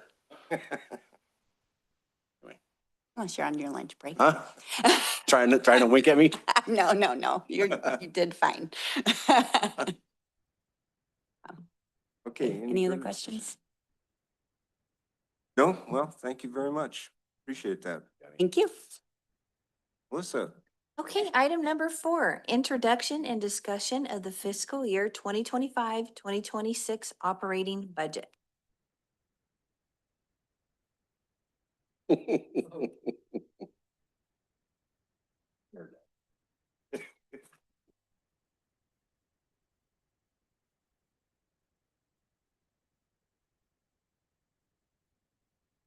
All right, thank you. Sorry. It always takes me a while to get situated. And can I say that I've heard some really good analogies today? They've been cracking me up, and I wish I had a really good analogy to start off my presentation, but instead it's just called board budget discussion. So, sorry about that one. Can't keep up on those analogies. Depends on how you spell it. I also don't have any cuss words in here either, so won't be as entertaining as the rest of the meeting. Anyways, all right, today, what I have in front of you is, as it says, a board budget discussion for fiscal year 2026. And this essentially is the board's first look at the budget that we'll be presenting in a couple of weeks. I think we've got about 2 more weeks until we present this for actual approval. And so anyways, the history behind this is that we like to give you a first look first to see if you have any questions, anything that might come up, any concerns. We also may do a couple of minor tweaks here and there. Actually, I'm going to borrow Director Hollis's analogy. So the next 2 weeks, we're going to make sure our shoes are tied before we start running. But this is, for the most part, the majority of what you're going to see when you actually go to approve it. And so anyways, just kind of give you a sneak peek at what we've been working on over the last couple of months. All right. So as I mentioned, it's the annual budget for fiscal year 2026. And I always like to introduce it by just using some of the language that we have in our budget policy itself, because it really outlines some targets that we have in that budget policy. And so essentially the annual budget is prepared in accordance with the current budgeting policy, and it's the planned spending document. The primary goal, or the target as I like to call it, is to provide the highest possible level of service to the district customers while maintaining a sound financial condition. The board approved annual budget document provides the spending limits by fund, so by water and sewer, for the fiscal year. Several goals within this policy are to keep current expenditures less than current revenues or equal to, which results in net income, which is total revenue, less operations and maintenance expenses, less debt service expenses, and less capital projects funded from rates greater than or equal to 0. So in your packet that you saw the nitty gritty is basically kind of line item by line item of what our budget looks like. It gets broken down even more than that by department. So each of those departments tend to have each of those line items, but then I roll it all up so that you see it all together. I'm not planning to go into those line item by line item, but certainly if you have any questions and what you saw in your packet, feel free to let me know and I can answer any questions or hope to answer any questions that you may have. What I wanted to just go through today is a little bit more broadly, kind of the real big picture, but certainly you can ask me any questions on what's in the packet as well. So the things that I'll go through, I kind of did the same thing last year, but there's about 6 things I'm going to go through. First of all is just a very slight rate study analysis. So it's just comparing what we're budgeting as far as revenue wise in comparison to what we thought we would have as far as what was being projected in the rate study. Some budget strategies that we've had going into this budget year, and then we'll look specifically at revenues, we'll look at labor expenses, we'll look at non-labor operations and maintenance expenses, and then debt service. And then I will briefly talk about the bottom line of capital, but really the engineering department will do a more detailed capital budget presentation after mine, where I'm primarily presenting operations and maintenance as well as kind of the whole big picture. But first of all, to look at I've done this now second year in a row, is I've kind of done a rate study analysis. And so this is comparing the revenue that we're projecting from rates in comparison to what we thought we would be bringing in when we did the rate study. And so this is very similar to last year, although it's actually improved a little bit. But right now we are projecting that service charges, so this is rate revenue, it's the revenue coming in by people paying their bills, is about 3% lower than the rate study forecast. So in water, that amounts to about $578,000. In sewer, it's about $219,000. So for a total of about $800,000. So we're still a little bit lower than what we thought we would bring in through the rate study. But it's really not too bad. 3% different, plus or minus 3%. That's pretty typical standard that happens. So it's pretty close.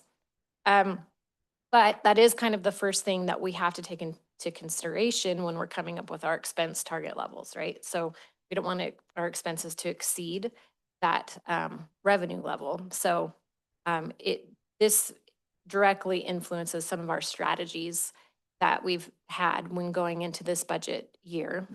And essentially we've kind of had and this was actually very similar to last year, a lot of these strategies. There was kind of some, I wouldn't say major shifts, but some shifts from how things had been budgeted in previous years because of that anomaly between what the rate study was projecting and what we were actually thinking that we were going to get in revenue. So there was kind of a three-pronged approach to it last year, and same thing this year. So the first one was that we budgeted revenue a little bit differently. However, this is similar to what we did last year, in that we, again, this year are including connection and capacity fees as a revenue source. In previous years, that was never a budgeted revenue source. We would get them, but we didn't necessarily count on them. In order to kind of bridge that gap between rate study and what we're projecting, we are again actually budgeting that we will get connection and capacity fees, because historically we always have. And so I'm using that same strategy this year. Yes. Aren't those monies though sequestered in you can't spend them except on certain things? Yes. So when we can't put that into our operating. But big picture, what I come up with as far as when looking at the revenue, our revenue covers operating and capital. So our total revenue covers both of those things. So this is a revenue source that can help pay for capital. Yeah. Does that make sense? Yeah, that's where I thought it all had to go to. Mm-hmm, which it does. Yeah. Yeah, okay. But we can count that as towards going to capital, because our total revenue goes for both of those things, operating and capital. Right. If we don't have as much rate revenue as we thought we were going to have, I mean, we still have capital expenses that capacity and connection fees can pay for, and they have historically. It's just not been shown in the budget. Right. Thank you. Another assumption as far as revenue this year is that I assumed we would have the same consumption as what we've had in this past fiscal year. Now, to be honest, that's part of this fiscal year and part of the previous fiscal year, because we haven't completed this fiscal year yet. So it is kind of a combination of the two of them, but I assume the same consumption. And one of the things that I did this year was our rate study didn't show a lot in investment income, because at the time there wasn't a lot coming in. This last year, probably 18 months, our investment income has been much higher than what was in the original rate study. And so I've increased that investment income budget for this fiscal year. Now, it's still lower than what we're actually getting right now, than what we're projecting. because I don't know that we'll get the same level that we've gotten in the last 18 months. So it's still somewhat conservative. It's not identical to what we've received this last fiscal year, but it is higher than what the rate study had in it. So those three things are helping to make up kind of that shortfall in the revenue versus the rate study. The second budget strategy that we've had to look at is operating expenses. And this was one of the shifts that we made last year, and we're making the same assumption this year. In previous years, we have budgeted historic personnel, we have budgeted our personnel as that we will have 100% of our people here 100% of the time. As Abby just mentioned, that isn't the case. Now, we do not have these massive vacancy rates, but historically, we do always have a vacancy rate. And so I'm actually budgeting that we will have a 2% vacancy rate. And so instead of just putting the whole 100% in there, knowing that that's actually not ever happened, I'm putting it in there as 98%. And then the second thing, and this is what Eric Hall and I do, and the superintendents, after they submit their budgets, we start to really look through those, because basically we're trying to get our expenses down to, where we aren't spending more than our revenue. We reduce our nice to haves. So, there's lots of things that would be awesome to have, but based on the revenue source that we have, we kind of have to look sometimes as is this mission critical? And if it's not, sometimes it gets removed for that budget year. Now, I wouldn't say that we don't have any of those nice to haves. We still have some nice to haves. I would say that it's becoming less and less. As Eric nods his head. And then the third thing is we look at capital expense. So our target initially is to keep the capital expense level the same as what we had in our rate study. And we were still able to do that last year. This year, we had to budget slightly lower than our rate study, just because costs have gone up, revenue is a little bit down. So that wasn't significant, but we did have to reduce it slightly lower than the rate study target. The other thing that we did this year, and this wasn't necessarily because of revenue reasons, but we're looking towards the future and some of the things that may be coming up in the future, we also reduced water capital expense so that we can build reserves. And so you'll see that later on in my presentation. But so those were some of the budget strategies for this year that we've kind of been operating under. So that, sorry. I just have to comment that building reserves makes me very happy. Awesome. So looking then at revenues, as all of that analysis took place, this is what our revenues actually look like for fiscal year 26. And what you can see is that in water, the bottom line is 22.9 million. For sewer, the bottom line is 9.7, almost 9.8 million. The majority of that is in service charges. That's where we get most of our revenue from. You can see that in both water and sewer, we've included capacity connection fees. And then we've also included a fair bit in investment income in both of those funds. In graphic form, this is what our revenues look like as far as the portion that the type of revenue is for the overall budget. So as you can see, we have a very large, looks like Pac-Man to me. Our service charges or our rate revenue is 92% of our revenue sources. Our second one is property taxes, which is about 4%. And then investment is the next, which is about 2%. So as you can see, we are a rate-funded organization. And then after, so that's the very broad picture of revenue, but there was more detail in your packet as to each line item. But next, I wanted to show you the outlays or the expenses. And I just showed it in a graphic form so that you can see kind of what types of percentage various large category expenses are out of the whole budget. So you can see that labor represents about 48% of our expenses or our outlays. Non-labor operating expenses is about 25%. Capital is 23%. Debt is 3%, and reserve is 1%. And comparing that to what it looked like last year, they're pretty close to the same. They're just a little bit different. Labor has inched up a bit. It was 46% last year. Non-labor is about the same as far as percentage wise. Capital went down a little bit.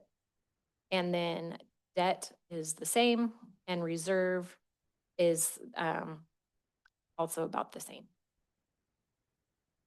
However, one thing that I wanted to note is that these look very close to each other last year versus this year. The year before, when there was no rate increase, there was a significant difference. And so really and I'll give you those percentages because I found it to be really interesting that before the rate increase, labor was about 58% of our budget. Non-labor operations and maintenance was 26%. Capital was only 14%. So we've really been able to increase that capital percentage through that rate increase.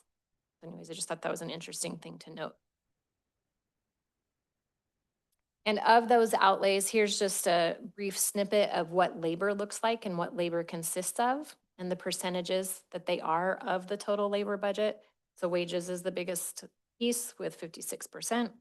Then there's insurance, which is health insurance, workers' comp insurance, all of the employee-related insurances is about 16%.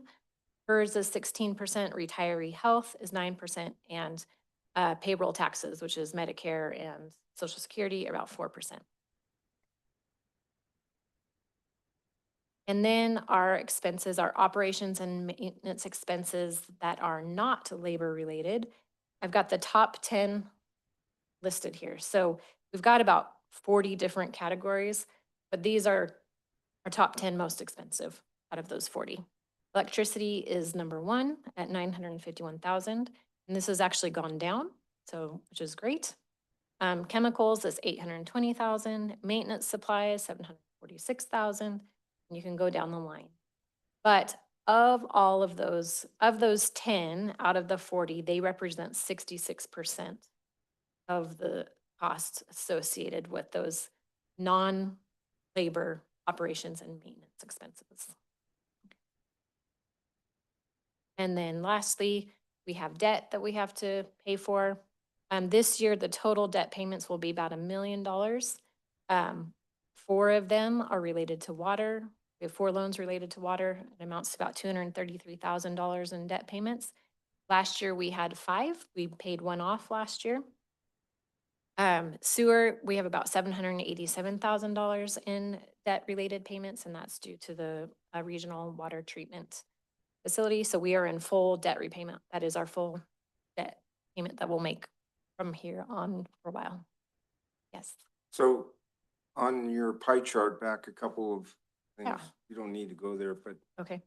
unless you want to, but our debt was a relatively small slice. Mhm. And I gotta commend you and team for really keeping that under control. We've done some huge projects, and it's amazing that we're able to keep ourselves from going into debt doing it. So that's really commendable. Yeah, sure. I got a question, Carolyn. Yeah.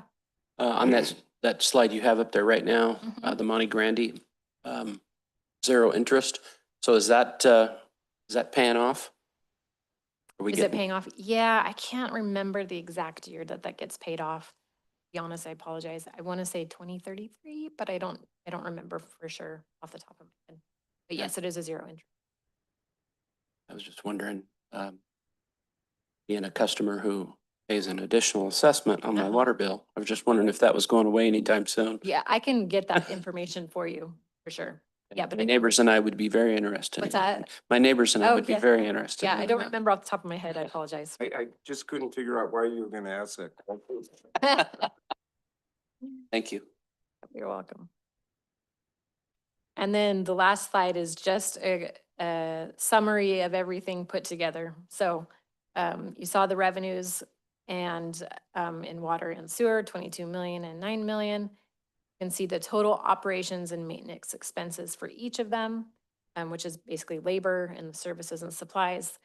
So the net before capital in water is about 6.6 million, and the net before sewer is about 2.2 million, which one thing I'd like to point out with that, in relation to debt, is that we have debt service agreements that say that that needs to be at a certain level in order to be in compliance with those agreements. So basically, we will always need to have some sort of surplus, even in the worst case scenario, which I hope would never be the case, that there wouldn't be much left for capital. And that's what I would hope would never be the case. There still always has to be a certain amount left over to be in compliance with our debt service agreements.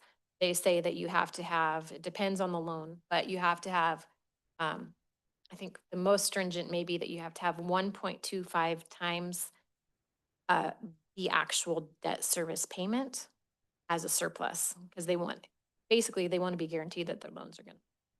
So that gets judged every time we have an audit. They say if we're in compliance or not. Both of these are in more than enough to meet those. So anyways, that's the good news, and that's why I like to show that line. So how does OPEB fit into that? OPEB, so OPEB, the back in the wages section, Yeah, we have a actuarial determined contribution that we make each year. And the board voted, I can't remember the exact year, to phase in so that we would Right. be making 100% of that payment. They phased it in. So at first, the district wasn't able to do that. right. But they phased in to the point where we could make the 100%. So that is included in our wages section. And we make 100% of our actuarially determined contribution. And I think plus, because we were trying to pay down the backlog. Yeah, if we can, yeah. We have been historically. But that doesn't fit into what you were talking about here. Oh, before the net before capital? Yeah, the necessary debt. No, it doesn't factor into that. So the actual expense of it is included up here in the labor costs. Okay, thanks. You're welcome. So those are our totals before capital and before debt service, that you can then see our debt service payments being taken out. And then these are the balances that we are budgeting for capital improvements for each fund this year, 5.8 million in water and close to 1.5 million in sewer. Then that shows our total costs of 6.1 and 2.2. And then in water right there, you can see, which I mentioned in our budgeting strategy, we are planning to have $500,000 surplus so that we can put it away for reserves. And that is the end, unless anybody has questions. Any questions from the board? Yeah. Sure. Any from the public?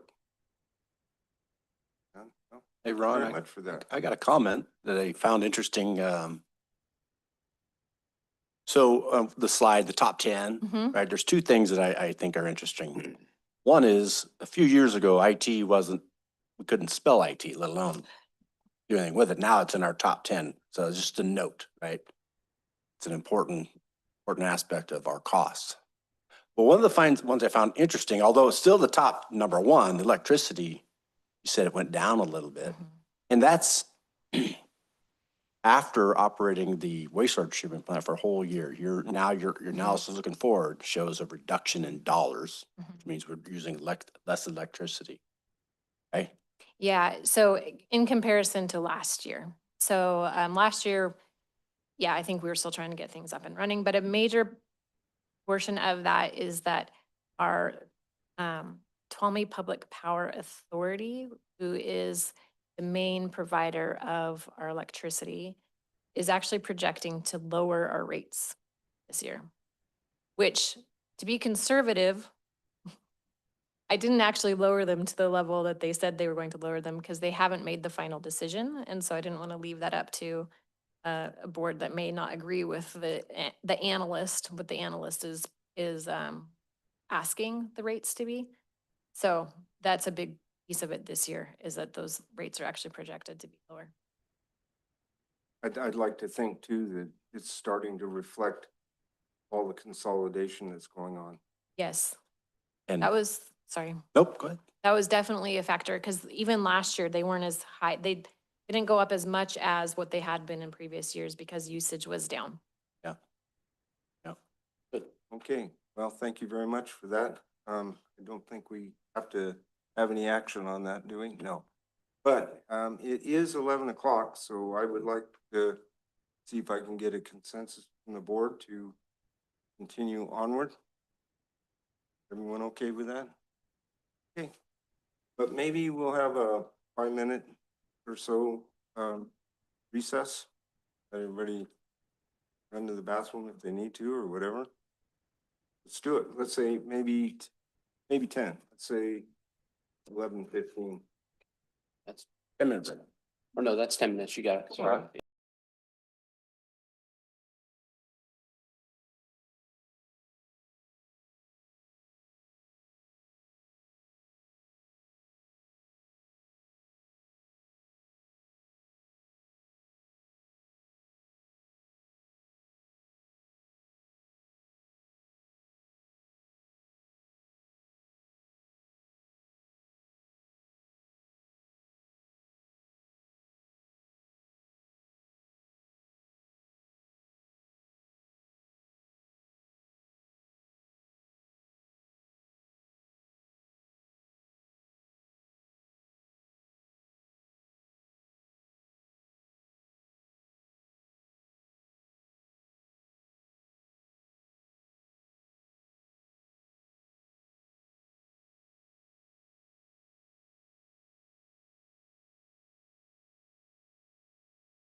All right, let's get this underway here. Traffic school.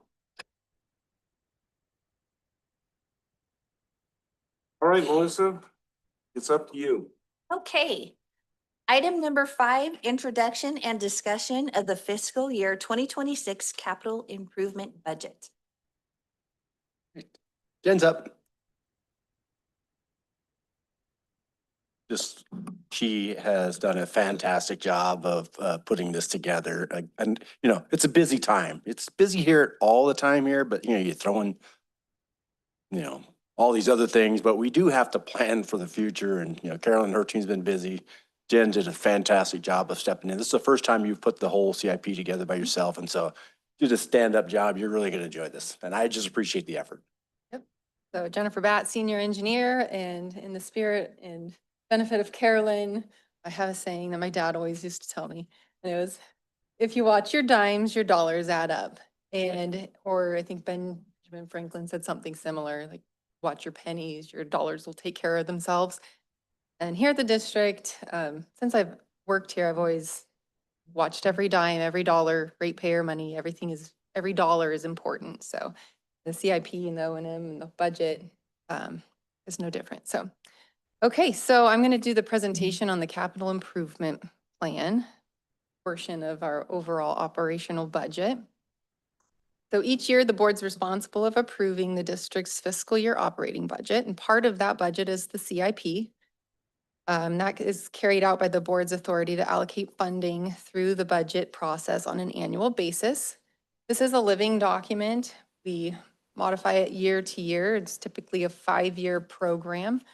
And sometimes we prioritize, but sometimes those priorities change year to year. So you might see one in fiscal year 30 this year, and then maybe next year won't be on the list at all because perhaps a consolidation project actually took care of that project. It's typically a 5 to 10-year plan. However, we just do 5 years at a time. It's for major equipment purchases, major studies, water and wastewater, raw water and reclamation projects. Provides a planning schedule for when we anticipate the projects to be completed and identifies options for financing, whether that's going to be ratepayer funded or grant funded, or maybe even a combination of the two. Historically, the CIP represents approximately 25% of the district's annual operating budget. And it's updated on an annual basis, as I mentioned. So the way that the CIP is created is our operations staff, you know, in all of the departments, water treatment, water distribution, sewer collection, sewer treatment, raw water, reclamation, and then even like Will out in our office, out in the mechanics shop too for vehicles. They come to they might talk to their superintendents. Their superintendents then end up talking to the operations director. And they identify things that need to be replaced, repaired, rehabbed, or just demolished completely. They also identify consolidation projects. And then management sits down and prioritizes these lists. So sometimes the priorities shift based on whether it's a critical need. If there's a tank that's in such dire condition that we think we got to get this thing offline today, we will move that up in the CIP to take care of that. Also regulatory mandates. Sometimes the state steps in and says something needs to happen this year. And it was news to us, but now we got to elevate a project because it meets a mandate that was passed down from the state. Also health and safety risks, the goals identified in the board's strategic plan. Sometimes we might move up a project, even though it's low priority as far as if we didn't have a grant, we wouldn't be doing the project. But if a grant steps in and says, hey, we'll replace this tank, but there's a little cost share component, we're not going to turn down free money, so we might budget a little extra in a fiscal year that we wouldn't have normally done to get a project completed.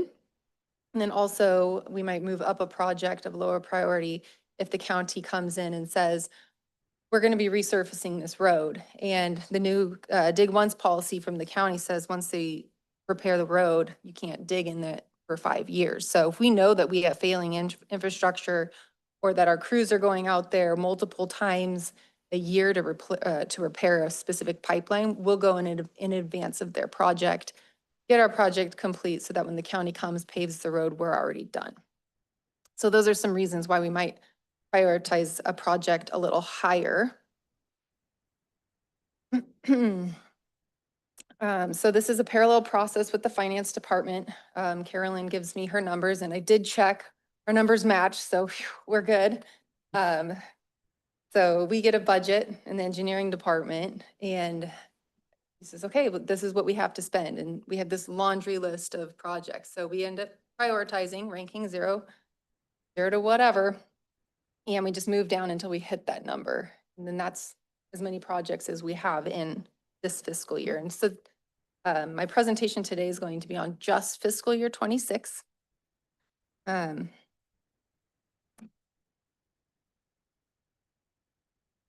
And so just a real quick note, we have 25 distinct water projects in this fiscal year 26 and 14 distinct sewer projects. Also, we have general projects, which I know it doesn't sound like a very exciting project, but the purchase of a vehicle is a project. And then depending on which area that vehicle is being used is where that money gets budgeted. So if it's for a water treatment operator, a replacement of their vehicle, then that's going to go 100% into the water fund. If it's collections, it's going to go 100% in the sewer fund. If it's, let's just say the engineering truck, that's going to be split 70% water, 30% sewer. So you'll see vehicles in all three categories, water, sewer, and general. For Jen, those. let me know when you want me to dance. I got a Yeah, I'm question not too, in Jen. my presentation at all, know. am I? I got a- In my packet. I got a question, Jen. Yeah. Because I know I'm going to get asked this next time we're in the grocery store. Vehicles, looks like you replace them every 10 years. I do not know if it's based on years or mileage. I believe mileage. It's on mileage. It's on mileage. Yep. What's the trigger? Half tons, I believe, are 150. And then your 550s are more like 180, 200, and big trucks. Those Way usually, beyond. well, now they age up because of carb. Yeah. Not even. Okay. So for a half ton pickup for water treatment operator, it's 150,000 miles. Okay. Thank you. I'll double check. But Yeah, so that list comes from our mechanics shop and then I just plug it in. So I think that's kind of more what I had on my staff report. So I'll go into the presentation. And like I said, this is really for the fiscal year 26 mostly.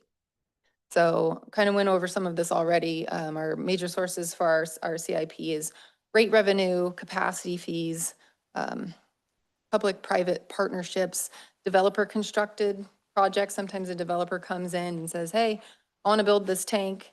And we say, we really like this location. Instead of a smaller volume, let's increase it. And so we'll do a cost share there, but they'll pay for the majority of that tank. Property taxes and loans and grants, although grants are not budgeted. So you will see a project on there that's and I'll go into it on my slide. It's mostly grant funded. So you'll see like there's $50,000 for the Pedro Y tank and you think that's a steal. But yeah, that's because it is mostly grant funded. Go ahead. So as Carolyn outlined, the CIP allocations, water has 5.89 million, sewer has 1.49 million for a total of 7.38 million. I think her side said 7.4, so we're right there. And then for the overall 5-year CIP, we're at 29.7 million for water, 8.9 million for sewer, for a total of 38.6 million for 5 years. So I only highlighted a couple of the top projects. Like I said, we had 25 projects for water in our CIP, and so I highlighted kind of the top dollar ones here. So we have the Chaparral Tank Rehabilitation Project coming in at a little over $1 million. That's our largest project for water on this CIP for this fiscal year. We have the Cedar Ridge Upper Tanks, which we just opened bids for last Friday. The Zone 2 Tank 2 replacement, that's going to be going out to bid here any day now. The Summit distribution improvements, Sonora Water Treatment Plant flocculation basin rehabilitation, Upper Columbia chute flume replacement, and then the Pedro Y tank replacement. And I highlighted that one because it is grant funded, and we also opened bids for that one on Friday as well. So this one is the Chaparral Tank Rehabilitation. The tank's severely corroded, as you can see in the photo. We took the center out of the tank several years ago to put in some forced ventilation, and this is what we ended up finding. So this tank's going to need an entire abrasive blast and recoat. It's unclear at this time whether we're going to have to replace the entire roof structure or not. It's really a matter of just opening up the tank and getting better eyes on it. Are those roof rafters? Those are the internal roof rafters. So remember at our ribbon cutting ceremony, I was talking about the external roof rafters. Now we have eyes on those rafters all the time. Okay, so this one, oops, sorry. That was, that project's going to be TUD rate paid for and then completed next year. Yes. I don't know, my slide's gone, whatever I wrote. Then we have the Summit distribution improvements. The water main through there is a little undersized and it's reached the end of its useful life, so we're going to be replacing that one. It's a distribution improvement. We're anticipating starting this coming winter and finishing in the spring of 2026. The Sonora Water Treatment Plant flocculation basin rehabilitation, that project was kind of just sprung up on us. We ended up draining the basin and realizing we needed some major improvements in there very quickly. So that's our crews in there cleaning that out. And we've been working on getting that project started. We took some core samples on the concrete just to make sure that we can properly anchor new baffle walls into the floor there. And I think we're on a good point, good trajectory there. We're anticipating doing that this summer. And then the Pedro Y tank replacement, although this has a very minimal cost on our CIP because it is mostly grant funded, and I'm hopeful that we won't even be spending this 50 because the funding agency did say that we needed can do a budget amendment. So I'll be looking at that closely now that we just received the bids open or for that project on Friday. So the total cost of the project was anticipated at a little over $1 million, and the grant covered most of that. So I don't even think we were even going to need that 50,000, but knock on wood. And so that's also that one has a deadline. All the funds have to be spent by the end of the year. So that one's top priority for us. Just a question, this particular tank is grant funded. What distinguishes between how a tank can be grant funded and we pay full freight? So this grant has been a long time coming. So I think it was back in 2018, 2019, maybe. We did the Cuesta Heights Water Storage and Distribution Improvement Project. It's a mouthful. And we put that whole project out to bid because we were going to go get a grant for that. But then I think the state put a pause on it, or maybe it just took that long. We did the majority of that whole project, which included supply and distribution mains down Shaw's Flat Road, the Shaw's Flat Pump Station, the Cuesta Heights tank, the demo of Gopher Tank, and we had all of the CEQA done for that entire project. And part of that consolidation was to replace this tank as well. And this was the kind of the last piece that we have not done yet. And fast forward until this year, we actually got the money. So something I didn't think was gonna happen because it had been so many years since we had already completed all the rest of those projects. So the grant is essentially funding everything that we've done up until now and this tank. So our grants for 2.4 million, I think it was. The Cuesta Heights tank was funded by a CDBG grant. I know you mentioned that we hadn't had one in a while, so that was our last CDBG grant, was that tank. But yeah, I didn't think I would see that money. Happily surprised. I think that was it for water.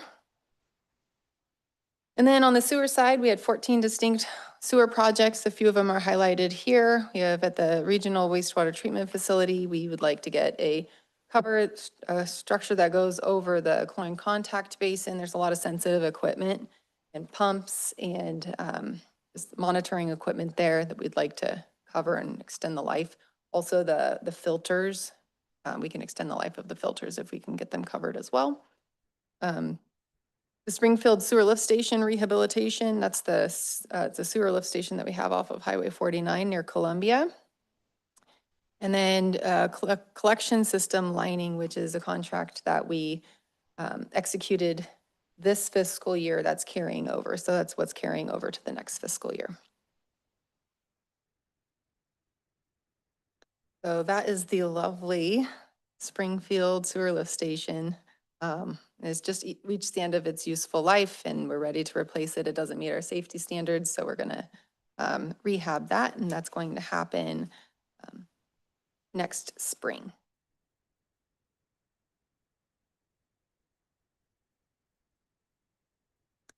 And then this is one of those projects that I was saying that falls under general. It goes 70% water fund, 30% sewer fund, and this is slated to reseal the parking areas and the main office back here. That's also ratepayer funded. The majority of our CIP is ratepayer funded, I would say. And then we'd like this project to happen this fall.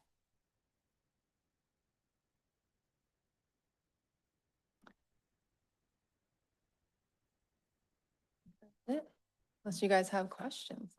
I got kind of a statement. There might be a question in there. I see in the packet, you've got raw water projects. And they range from amounts for fiscal years. On the low side, fiscal year 27 of 50,000 to a high year in fiscal year 30 for 1.1 million. In my mind, tell me if I'm wrong, in my mind, that's the cost of our water. When we hear out about we get free water from PG&E, that's the cost of our water, right? And that's the obligation that we took on, actually the county took on back in 83 when they got involved in that contract by taking the 72 miles of ditch and everything else that went with it. That was our end of the obligation. So just want to make that statement that everybody needs to be clear that all of our, especially our ratepayers, that we hear a lot about the free water, but it's not free. That's what it costs. So Yeah, anyway, just wanted it's to throw even that more out than there. that because we've got ditch tenders out on the ditches every single day, and in the wintertime floating snow, and we have a Yep. lot of repairs. Oh, I had one other thing on my mind. Yeah, now. that's just what I was reading off is just the CIP Yes. side of it. Mhm. Correct. We have a whole, on the operations and maintenance side, one of the departments that is very specific is raw water. So Mhm. that's the CIP portion of the cost of our water, but there's also the operations and maintenance side, which we Maybe do we could- segregate out. that group. Maybe we could have just a slide on that when we do the budget next month. Sure. Just so it's out there. Yeah, I do have one that has that. Yep. Good. Thank you, Karen. And then in your packet, there was a map kind of generally of where all the CIP projects are over the next 5 years. You can kind of maybe see like a hot spot. And then a list of all of those projects and their costs as well. Any questions? Buddy? No? I just have a quick question, which probably already is answered, but between you and our operations manager. Do we have all the hotspots covered for this CIP? We have a long list of projects that are on the horizon or that got moved off of this year's this fiscal year and even the 30-year just because of budget. And you'll see it, there'll be another presentation that has the entire 5-year and you can actually see where we are for each year and also like the pie charts of where the money's being allocated. As far as like raw water, treated water, you can kind of see all of those. But yeah, we have a long list of projects that didn't make even the 5-year list. That's not good. Are any of those possibly be able to fit into any grant opportunities? I'm sure that there's some in there that probably can. It's, I haven't looked into what's available right now. I know that there's a lot of talk right now, whether CDBG is going to be available in the future or not. But we're always looking. I know Emily's, she's in the room. She's always looking for Good. grant opportunities. All right. Oh, yes, go ahead. Just a question on rolling stock. There's a lot of, as mentioned, there's a lot of line items for replacing trucks and equipment. When we sell them, is that any significant source of income or offset for the new? Defer to Eric purchases? Paul for that. I don't know what they sell for. Curious. We do sell them at public auction. So there is some revenue associated. I mean, it depends on what somebody's willing to pay for it. But we do sell them at public auction. And so we do recognize some revenue associated with the sale of those items. It sits in our miscellaneous revenue line item. It's not in our top 10. It's not in our top 10, unfortunately. No, just a general comment. Thank you for all your time and effort and energy to put this together. I know it's very difficult to prioritize and look ahead, and Yeah. so appreciate all your hard work. It was a nice task, actually. It was a challenge and it was nice picking it up, and the document that's coming out of it, I am proud of. And we did sit down for many, many hours discussing and prioritizing and just making sure we really got it right. Thank you. Okay, well, if we, Yeah. Closing remarks. yeah, please. So TUD has gone through this exercise every year since just prior to 2015, putting together these 5-year CIP plans, these look forward plans. Each and every year they get a little bit better. They're really, really good now. It's kind of like rebuilding a Holly carburetor. First time, yeah, you get through it. But after about 15 years, you kind of really know what you're doing. And we're in that sweet spot right now. We really, really know how to do this. This is the best version of TD you've seen ever right here. We're getting a lot of stuff accomplished. This is months and months in the making, the CIP, which really looks out at least 5 years. Everybody is pretty much involved. Same thing with the operations budget. It's very thorough, not anything. Very little gets overlooked, if anything. We just turn over every corner, every rock, and make sure that it's analyzed and it's prioritized. And I'm just as proud as can be to be part of this team. Say that. Thank you. All right, thank you. Jen? All right, guess we can move on. Okay, item number 6, update on district operations for April 2025. Okay, try to be brief. I got a couple more items here. I'll leave it open for questions. Abby's gonna turn the page with me. And a lot of times her and I will do this rehearsal thing. We didn't have the time to do any rehearsal with all the other things. So we're just gonna go with the flow. Stop me, interrupt me. I'll be looking down, but if you just holler, if you want me to stop, or you can wait till the end. Next page. Yep.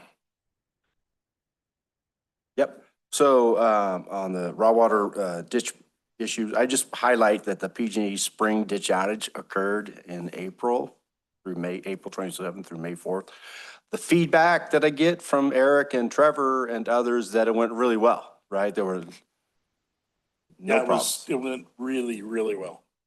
We could have gone another week on our On end, stored on water. stored water, if there was a problem. Yeah, so, you know, for those of us who were here in the late nineties and 2000s, it was not uncommon for some of our systems to flat run out of water or get very, very close. We had the truck water. It was just one of those deals. That doesn't happen anymore. We've done a lot of work to tighten up our system so that we can survive these planned outages really well. And moving them to the spring sounds like might be the path forward. But anyway, just went really well. I said it was gonna be brief. That wasn't very brief. All right, next couple of pages, we're gonna just turn to work being done. You know, at this time of year where we install the boards at Phoenix Lake so we can raise it up to full capacity. Water supply looks good. I mean, we had a near normal precipitation. Yeah, we expect to have a normal end of spill. Do we have a wager going on end of spill? No wager, but It's mid to late June. expected, which is normal. Is normal. Right? Which also translates to we should be able to rely on the stored water at Lyons to get us easiest to Labor Day, right? Correct. Because we can't pull water from Strawberry, Pinecrest until after Labor Day without going through a lot of hoops. So looks like we're doing good. In other words, again, I'm gonna say again, a lot of work we've done over the years, in the last 10 years or so, is to improve, tighten up our system. So it's showing dividends. Climate prediction, water treatment here. I just think it's interesting. A couple of things that the total million gallons produced this year compared to last year's up about 7 million gallons. Interesting to note is the Crystal Falls numbers is up a couple of million gallons, and it's really, so that's running, pretty high capacity right there. Because we've consolidated some of the treatment plants, right? So Crystal Falls and Lakewood and Monte Grande are doing all the work now for the upper basin system. Turn the page. Turn the page. This is more of a question for Eric, maybe Carolyn, but distribution division, the third bullet point, meter changeouts completed 77. Does that mean is that the change out from manual read to radio reads? That's what that is? It could be a combination of manual reads to radio reads. It could also be something's broken and they needed to change out a meter. Sure, But could have been a radio too, yeah. yeah, it could have been. But the takeaway is stare at that number for the next few months. We're gonna, the number down here being, maybe it's on the next page.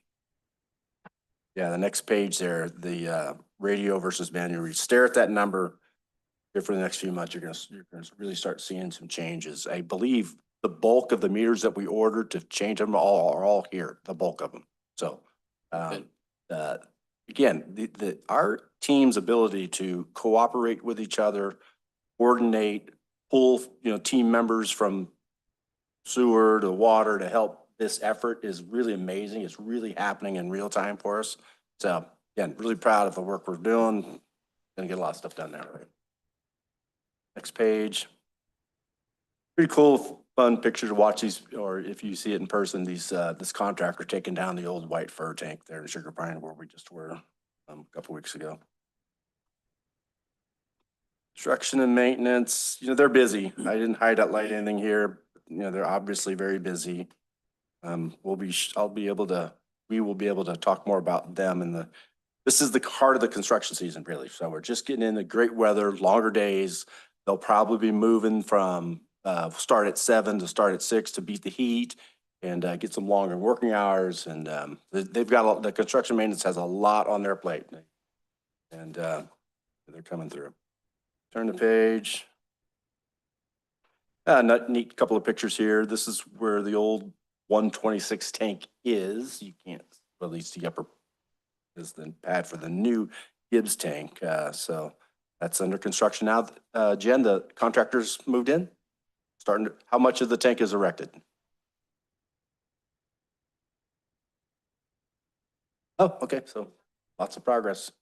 Probably more pictures next week. The page. Yeah, so a little bit of final work on the Mount Provo project, Mount Provo project here. We pretty much got it tied in now to to Ponderosa. If we only, all that's remaining, it's kind of what I meant earlier about, we've invested all this money into this infrastructure for that treatment plant to run. And so we're getting really close. Well, treatment plants get built, but we're getting there. Exciting stuff. Turn the page. Wastewater collections, nothing really here to report. I remarked last time at how thorough and intentional Rich Pitcher is, the collection superintendent, to pay attention to the collection system and not let things go astray there. Next page, yeah, the Willow Springs sewer lift stations in progress. We're the construction, 1/3 of the construction team is really working hard to get that accomplished, completed this fiscal year, which is only 30 some days away. So good luck to them, but they're working hard. And I don't know, we're thinking about having a ribbon cutting ceremony there soon. Well, not soon, it's gotta get constructed in the fall. Turn the page. Yeah, wastewater treatment, all these numbers look normal as far as influent totals to the regional plant, effluent totals from the regional plant, the water we're getting from Twain Harte, the sewer we're getting from Jamestown, the septic hauling numbers there. They're on the left down there, number of loads that's starting to increase this time of year. Again, a lot more septic tanks are getting pumped or in service. A lot more campgrounds being used, a lot more portable toilets being used. So you'll see this number increase. We may hit even 500,000 gallons. It wouldn't surprise me if we hit 500,000 gallons part of the summer. How's that working out down there at the new treatment plant receiving? The new septic receiving, Yeah. so it's in and installed. We had to do some computer integration work with finance, and that got done last week. So we're gonna do a month test with one company using it. Make sure everything lines up and billing's okay. And then if it goes good, then it's gonna go live mid-July for everybody. What's been being the old system? Yeah, Until now? well, it's not the old system. It's on the new plant. We just had to build a basin basically Yeah, at a cinder yeah. block so they could dump into it. And it was it was on the honor system of how many gallons per load that they were bringing in. Well, I'm glad that it's getting past that. Yep. And lastly, employee development, I'll just, seems to be pretty consistent. Somebody's passing a certification, and this time we're celebrating Paul B. Passes grade 1 distribution certification. So yeah, that's it. That's my report. Cool. All right. Yes. Got a question. Alice training, could we talk a little bit about that? Training? Alice training. Looks very interesting. It's a heavy topic, but yeah, ALICE training. So ALICE stands for, alert, lockdown, inform, counter, and evacuate. And really it's training to prepare staff for an active shooter situation. So the Sheriff's Department has been fantastic. Anytime we ask for training, they are here to help us out. They've walked our campus, they've looked security issues over the years, and but on a pretty regular basis, they'll come out and do this training called ALICE training to just prepare our staff for different types of emergencies, what to look for, and what steps you can take. It is a similar training that they actually use at the schools. So yeah, it's a heavy topic, but the world we're living in, we need to be prepared for those. Fascinating. Thanks. Any further questions? Anything from the public? All right, Melissa. Okay, item number 7, Coach's Corner, the road to consolidation. Right. So when we've,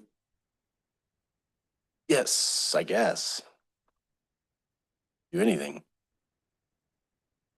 So the road to consolidation, originally when we thought about this, the title was going to be something more like why consolidate?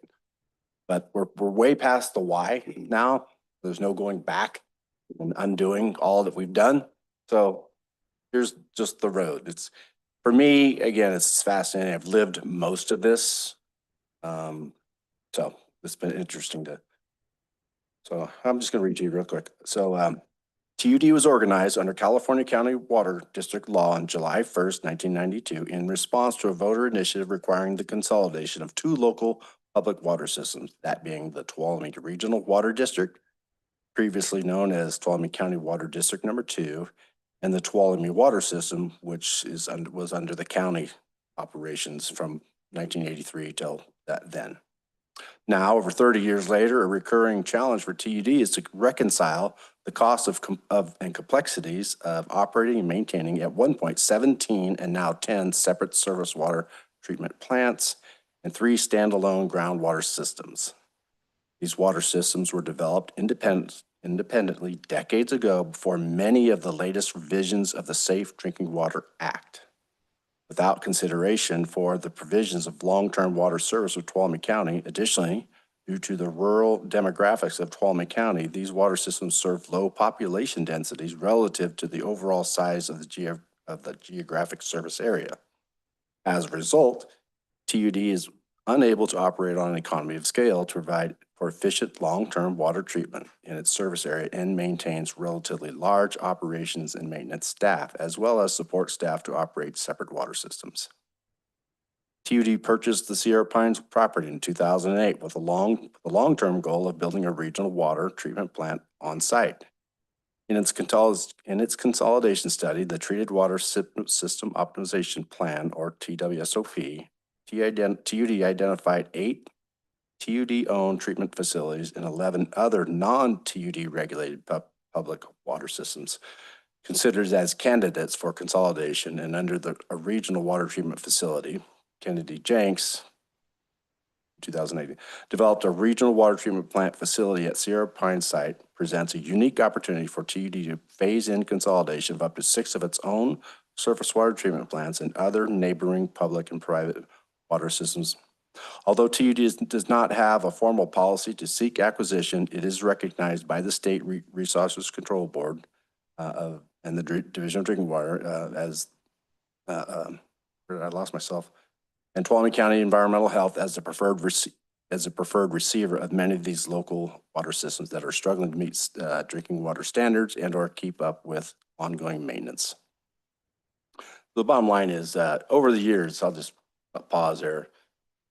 There's a lot of water systems in the county, like over 100 at one time, over 100 different water systems. And a lot of them were struggling, and TUD being the largest in the county was the natural receiver of those. Now, different versions of TUD are a little more aggressive towards these consolidations, thinking it was something was going to be great for the district and its current ratepayers. But today, you know, for the last 15 years, we take a much more of a backseat. If a water system or sewer system, for that matter, is finally struggling to make ends meet, so to speak, they come to us first, and we take it to the board, and we have a full-throated discussion, analysis, and then we make a decision there. But we certainly aren't aggressive at acquiring additional systems. The board defines consolidation as the joining of 2 or more water systems, which includes usually, but not always, a smaller system being absorbed into a larger water system, and highly encourages voluntary consolidation whenever feasible. However, the board also has the authority to force consolidation of water systems identified as at risk or failing. A case in point, you know, back in the early 2000s, well, late 90s and 2000, by 2002, the Big Hill and the Monte Grandes water systems were in that very state. So we didn't have a choice, so to speak. So we got them. There will be others. Yeah, likely. The board's 2020 Safe Drinking Water Plan for California addressed consolidation of drinking water systems and invited several groups that have been outstanding in this area to share their experiences. In Appendix 11, TUD was one of the examples listed as a success story entitled Tuolumne Utility District, Rewriting History, One Water System Consolidation at a Time. And that's the full story is attached to the back of your packet there. The Division of Drinking Water hired a consultant in early 2024, GHD, to conduct a Tuolumne County consolidation study. The idea is to develop a master document that will evaluate the feasibility of connecting 17 water systems to the future Sierra Pines Regional Water Treatment Facility. The state is willing to evaluate all flavors of consolidation, full consolidation, intertie with a master meter, emergency only, or just managerial. TUD stays engaged by participating in monthly meetings, but the state is driving the process. TUD is not pursuing consolidation.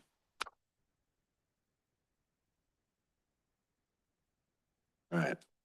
TUD has acquired numerous smaller at-risk or failing water systems over the years by way of purchase or state funding. These systems include, I'll just read these things: Big Hill and Monte Grande, Ponderosa Hills, Curtis Creek Ranches, Columbia, Ward's Ferry, and I had to write in Matt Dillon. I forgot about that one. Matt Dillon, yours. You should write You that. got Curtis Creek Ranches, so. Yeah. Mona Village, Gibbs Ranch, Curtis Creek Elementary School, Sugar Pine, Crystal Falls and Willow Springs, Oak Garden, Upper Basin, which is Lakewood, Cedar Ridge, Scenic View, and Scenic Brook. The purpose of the Sierra Pines Regional Water Treatment Facility project is to enhance the reliability of the water supply, improving the integrity of TUD's infrastructure, and increase efficiency of service through regional water treatment facility consolidation. The Sierra Pines Regional Water Treatment Facility will have an initial capacity of 3 million gallons a day and is designed to expand up to 5 million gallons per day. The project plans include emergency water storage for mitigating natural disasters and improving operational flexibility. Recreational trails are also included assets to the community.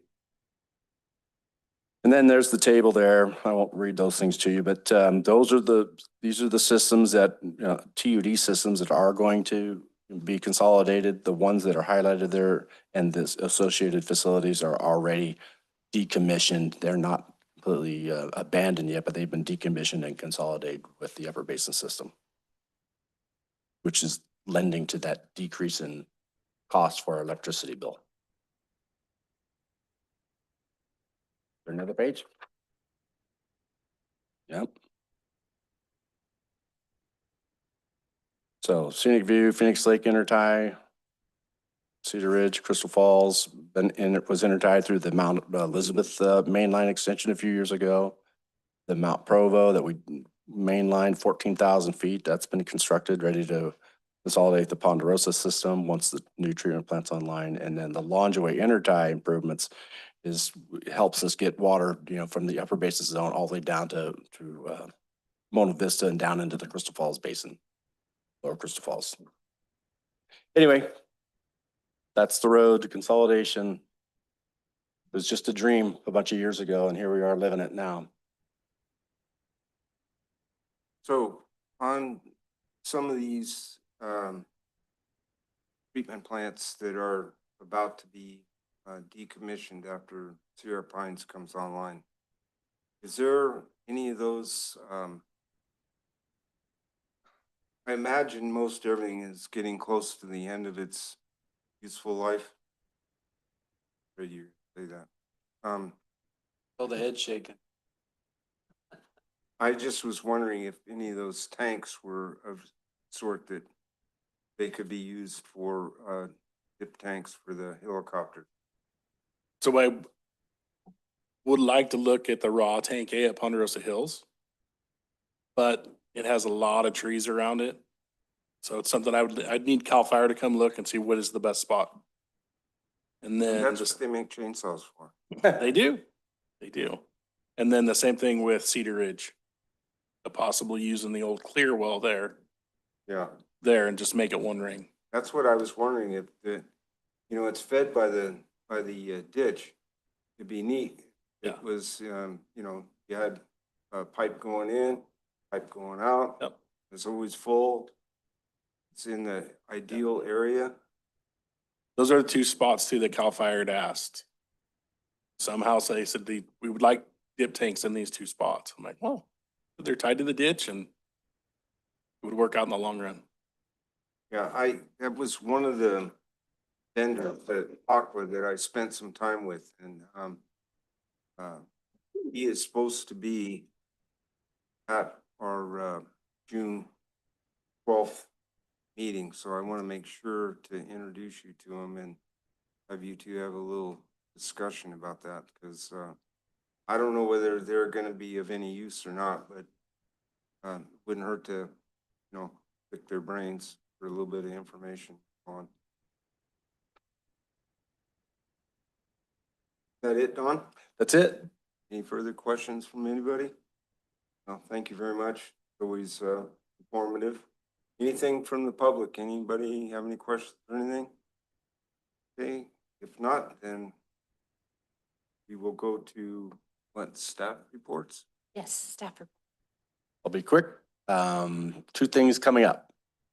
Tomorrow is the water treatment plant tour with the League of Women Voters.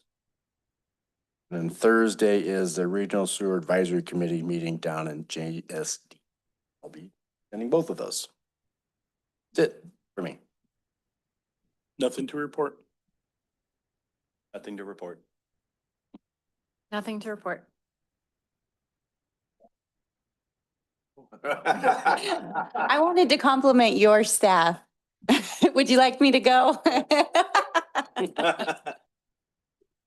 I just wanted to share that on a regular basis, TUD staff, mostly managers and supervisors, participate in employer relations, labor relations trainings and webinars through our labor consortium, and myself and 6 other supervisors went down to Ripon last Thursday for a supervisory class. It was an all-day class. I just wanted to thank that everyone's very busy, so to take it all day to go out of town for a class, to sit when a lot of them don't sit much during the day. I just wanted to thank them for that, and everyone, I think, we're really pleased with the information, and that just helps. That's part of our overall development program, but aids in our succession planning as well. So thank you. Okay, I guess it's to the board. Start at this end this time. Nothing to report. Nothing to report. Nothing to report. Nothing to report. Nothing to report. Oh. And if we don't have anything more, guess what? Adjourned. Great.